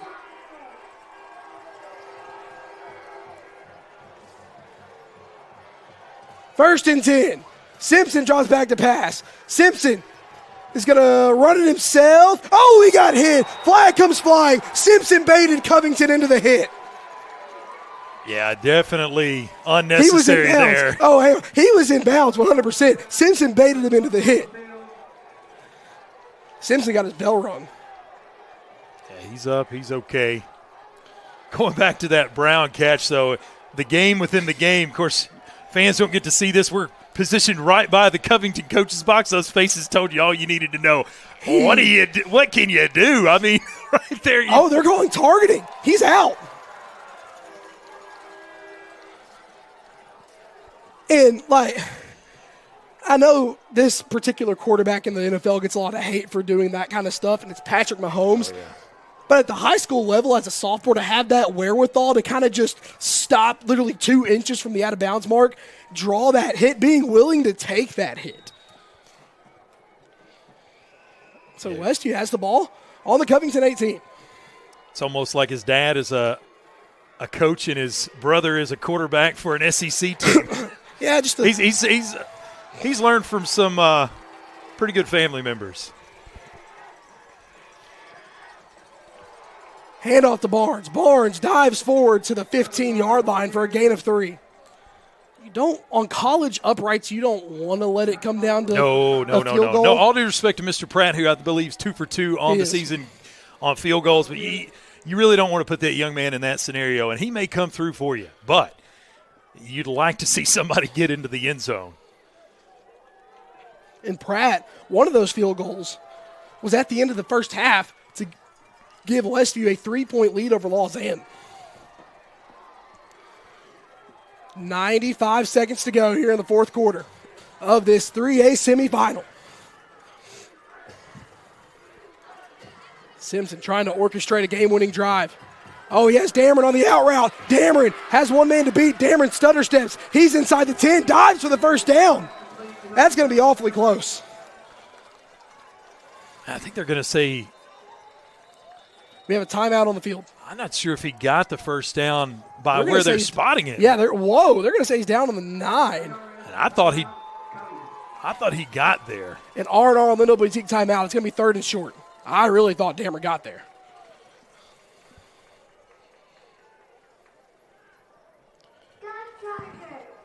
$70 seconds to go, Chuck. Tied at 34. Trip to Chattanooga on the line. It's a shame somebody's going to have to lose this game. And both these teams have really left everything out on the field tonight. I know all the cliches. I hate cliches, but it really is true tonight. Both of these teams have come out, competed. It's been a roller coaster of a game when you go back and look over it. And big plays here, big plays there. And for Covington, this, after the last 3 games they've taken on this Westview team, this is exactly where they want to be. But for Westview, they've taken Covington's best shot, and right here they got a chance to win it. 3rd and 1 on the 9-yard line in the red zone. Westview needs a yard to get 1st and goal. 70 seconds left. A touchdown puts Westview ahead. You don't really want to have to rely on a field goal. Chargers break quick. Barnes offset of Simpson. They hand off to Barnes. Barnes has blockers in front. Barnes has it. 1st and 10. Or 1st and goal, apologies, from the 6. With a touch over 60 seconds to go. Yeah, no reason to get cute there. Just give it to your running back who, oh, by the way, has 1,134 yards on the season. Has over. Just needed 1, and he got you a couple. Yeah, he has over almost 1,500 yards on the season coming into tonight total. Yeah, the stats I gave you, I guess, for just the regular season. That was just rushing yards. He's got 360 receiving yards. 40 seconds, Westview. Get a touchdown. They're going to toss to Barnes on the left side. Barnes, he's going to be inside the 5. Westview still has all 3 timeouts. Coach Matt McCollum being very patient. Is he going to try to force J.R. Kirby's hand into the timeout?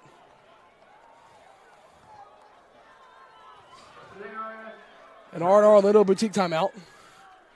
Each team has 2 left. Timeout by Covington. 2nd and goal to go from the 4 with 32 seconds left in a tie ball game.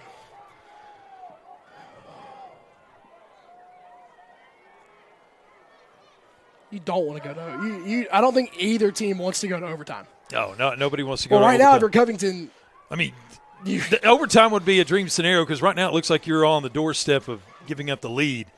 And for Westview, you can't – here's the 2 things you cannot do down here. You cannot get a penalty. No. Whether that's a procedure, false start, misalignment. You cannot get a penalty, and you cannot turn over the football. No, you cannot. 32 seconds left. Ball on the left hash of the 4. Westview inside the 5-yard line in striking distance. 34-34. 4 yards from a trip down I-40 to Chattanooga. Bunch trips to the right. Simpson underneath to Joy. Joy around the left side. He's in. The senior takes the toss. He scores it. Westview goes up 40-34. Yeah, some eye candy there in the backfield, and you give it to the big fella, Joy.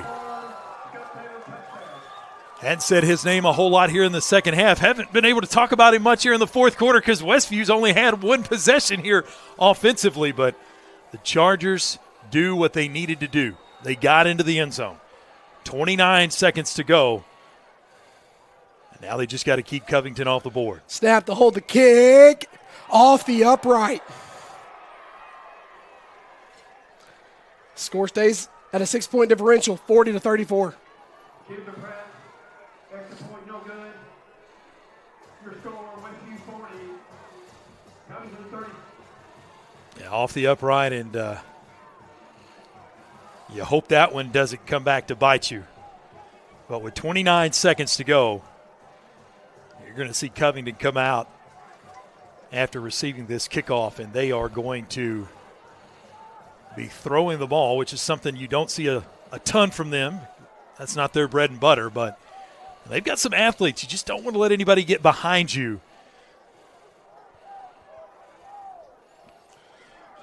29 seconds left. Covington going to have to go into their bag.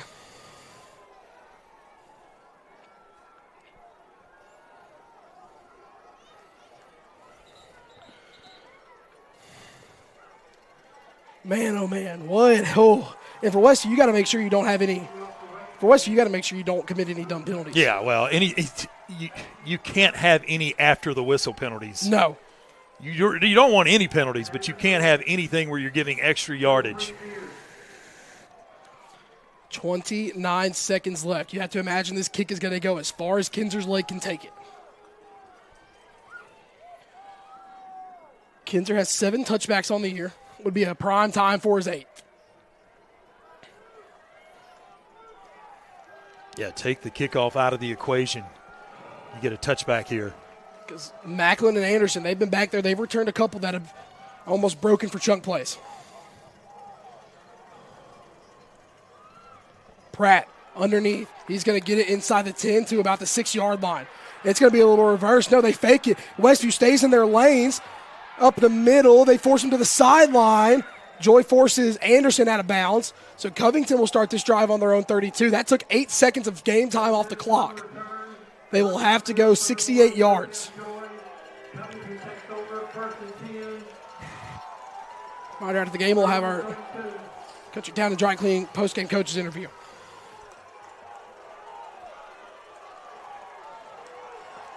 Charger fans getting into it.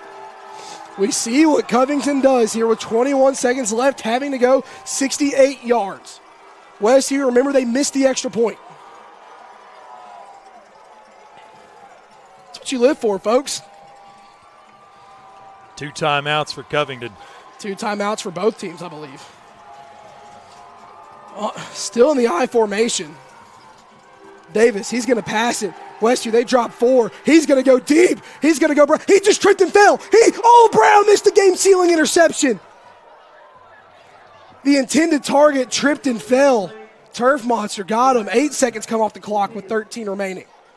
Covington dodged one there. You're right. If Brown catches that one, that seals it. And that's a rare dropped pick for the man who leads the team in interceptions with 4.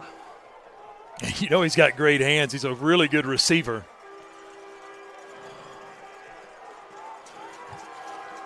So, again, you're going to see that again from Covington. There's no way they're keeping this ball on the ground. Can you stay in the I formation and take time off the clock by going play action?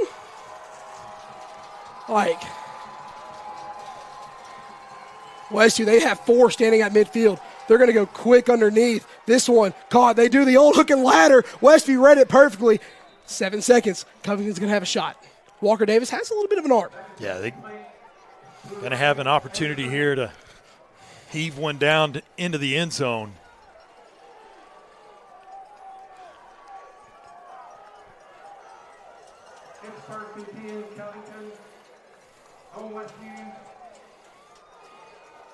This could be the last play of the ball game. This could be the last play for either team's season.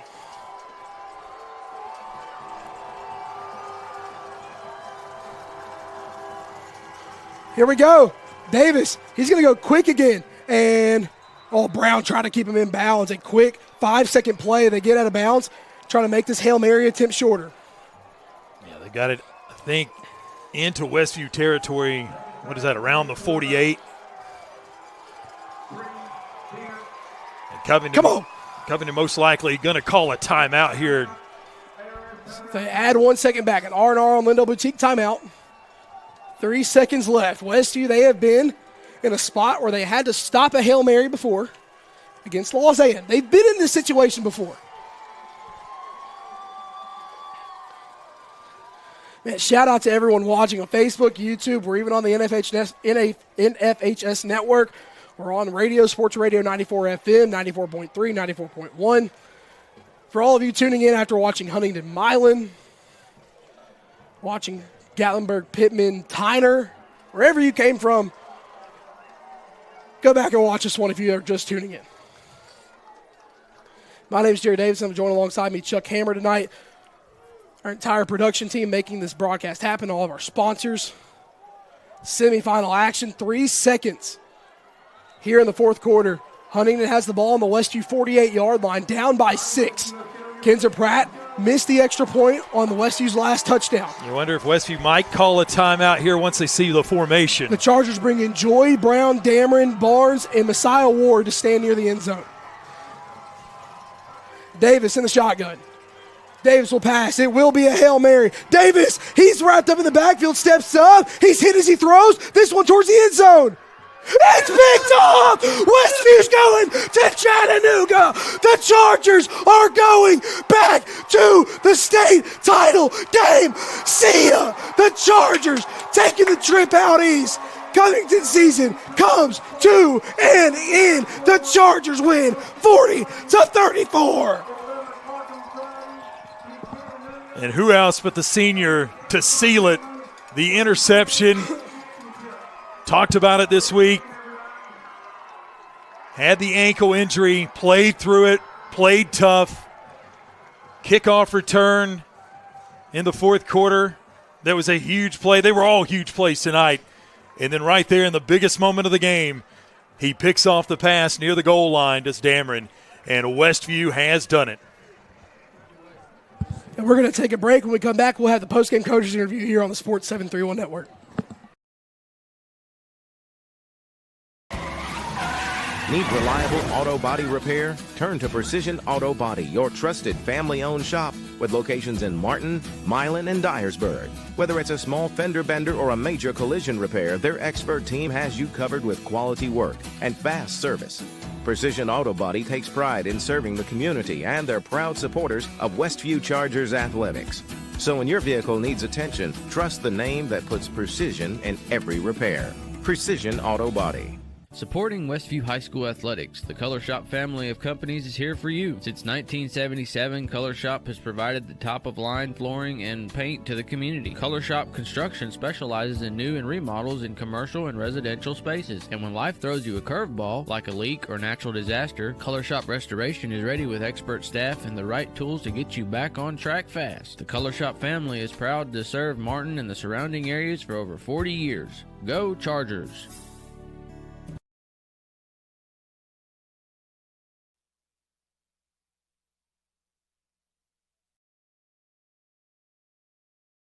West Tennessee Metals in Dyersburg is the go-to spot for top-notch metal roofing products and services. Located at 1314 East Court Street with a massive showroom. We build kits for pole barns, patio packages, and lean-tos. We offer painted 40-year metal and galvalume. Delivered free with orders over $1,000 within 60 miles of Dyersburg. All of our orders are carefully cut and packaged to ensure a premium finish for your project. Give David a call today at 731-676-9965 or call Nathan at 423-394-7073. Weather the storm with West Tennessee Metals. The best teams aren't born. They're forged in the heat of practice and knowledge that if you get the little things right, the big things become second nature. Building a great team is hard, demanding work that takes single-minded dedication and sacrifice. And that's how we've built the cardiovascular team at West Tennessee Healthcare. The highest performing team in the state and one of the top 6% in the nation. As a small local company, Asa Smith & Associates is proud to support this community. Our team is composed of nearly 50 staff members, including a team of professional engineers, professional land surveyors, and office support staff, all of whom work together to provide multi-state coverage for projects of all sizes. With nearly 50 years of industry experience, you can trust Asa Smith with your next project. Come visit Tux in Martin, Tennessee. Check out our showroom, filled with different flooring options, cabinets, vanities, lighting fixtures, doors, and more. We'll save you money with prices up to 30% less than what you'd find at the big box stores. Plus, our expert design team is always available to assist with a free design consultation. That's only at Tux in Martin, Tennessee. Quality products at discount prices. Come see us today.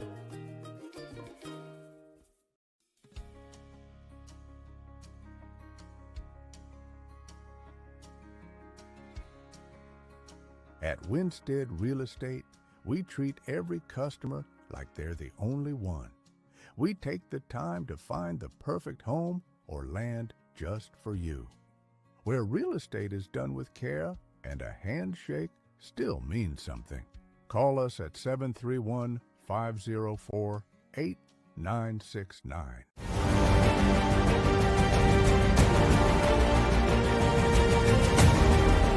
In the world of sports, precision and excellence define champions. Dynamics Physical Therapy is dedicated to enhancing athletic performance and preventing injuries by serving schools and their athletes. Elevate your game with Dynamics. Visit dynamics.life to learn more. Hey, yeah, go see your family, Coach. Welcome back into the Sports 731 Network. Waiting on head coach Matt McConnell. He's talking to his family right now. Coach, you just got water drenched on you. The best overall football game that you've been involved in all year. Talk about your guys' resilience, man, and just fighting no matter what. Man, I'm proud of them. That's what they do. I mean, love those kids, man. That's what they do. They fight, and they did it tonight. They got their backs up against the wall, and they never quit. They kept playing. Man, hats off to those kids. Coach, your offense did not touch the football until 2:49 left in that fourth quarter. Talk about the conversation between you and Graham just before that drive took place. Well, I mean, they did a good job, of keeping the ball from us. I don't know how many fourth downs they converted, but it was a bunch. And, it is got to play the hand that's dealt. And, our kids did a really good job of not being frustrated when we didn't have the ball, and then when we did have the ball, going down and making plays. Coach, second straight year going back to Chattanooga. Just give me your final thoughts before we sign off. That's what we started last year. About this time, we started this journey, and we're going to end it Chattanooga next Friday. Yes, sir, Coach. We will see you in Chat at State next Friday. Congrats on the win. We'll see you next week. We're going to take a break here on the Sports 731 Network.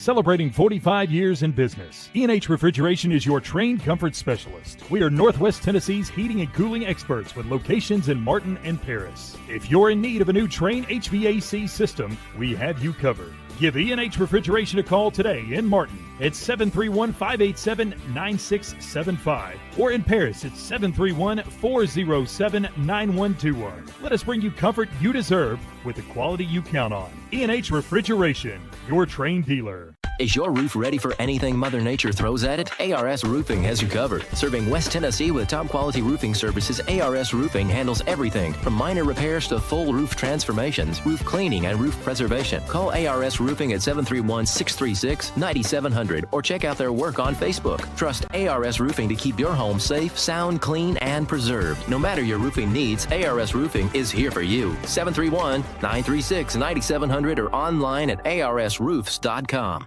Crave Restaurant in Martin is a unique eatery that specializes in nutrient-dense foods, high in protein, low in calories. Try our protein bowls, cauliflower barbecue chicken pizza, pepperoni pizza, and much more. Meals are prepared with fresh ingredients Monday through from 10:30 a.m. to 2 p.m. and 4 p.m. to 7:30 p.m. Order online through the Toast app for easy pickup or have it delivered through DoorDash. Call it in at 731-281-4865 or dine in at 129 Neal Street. Crave. Taste the difference. Your business is unique, so protecting it should be tailor-made. Unlike those one-size-fits-all nationwide security companies, First Response Security Services offers custom solutions tailored to your organization's needs. We even work around any stipulation you have. First Response actually sends real people to support you. You're not just a number in a database. You get the personal touch and real local support whenever you need it. Serving Northwest Tennessee for 15 years. Call us today. Hey ladies, are you ready to shine?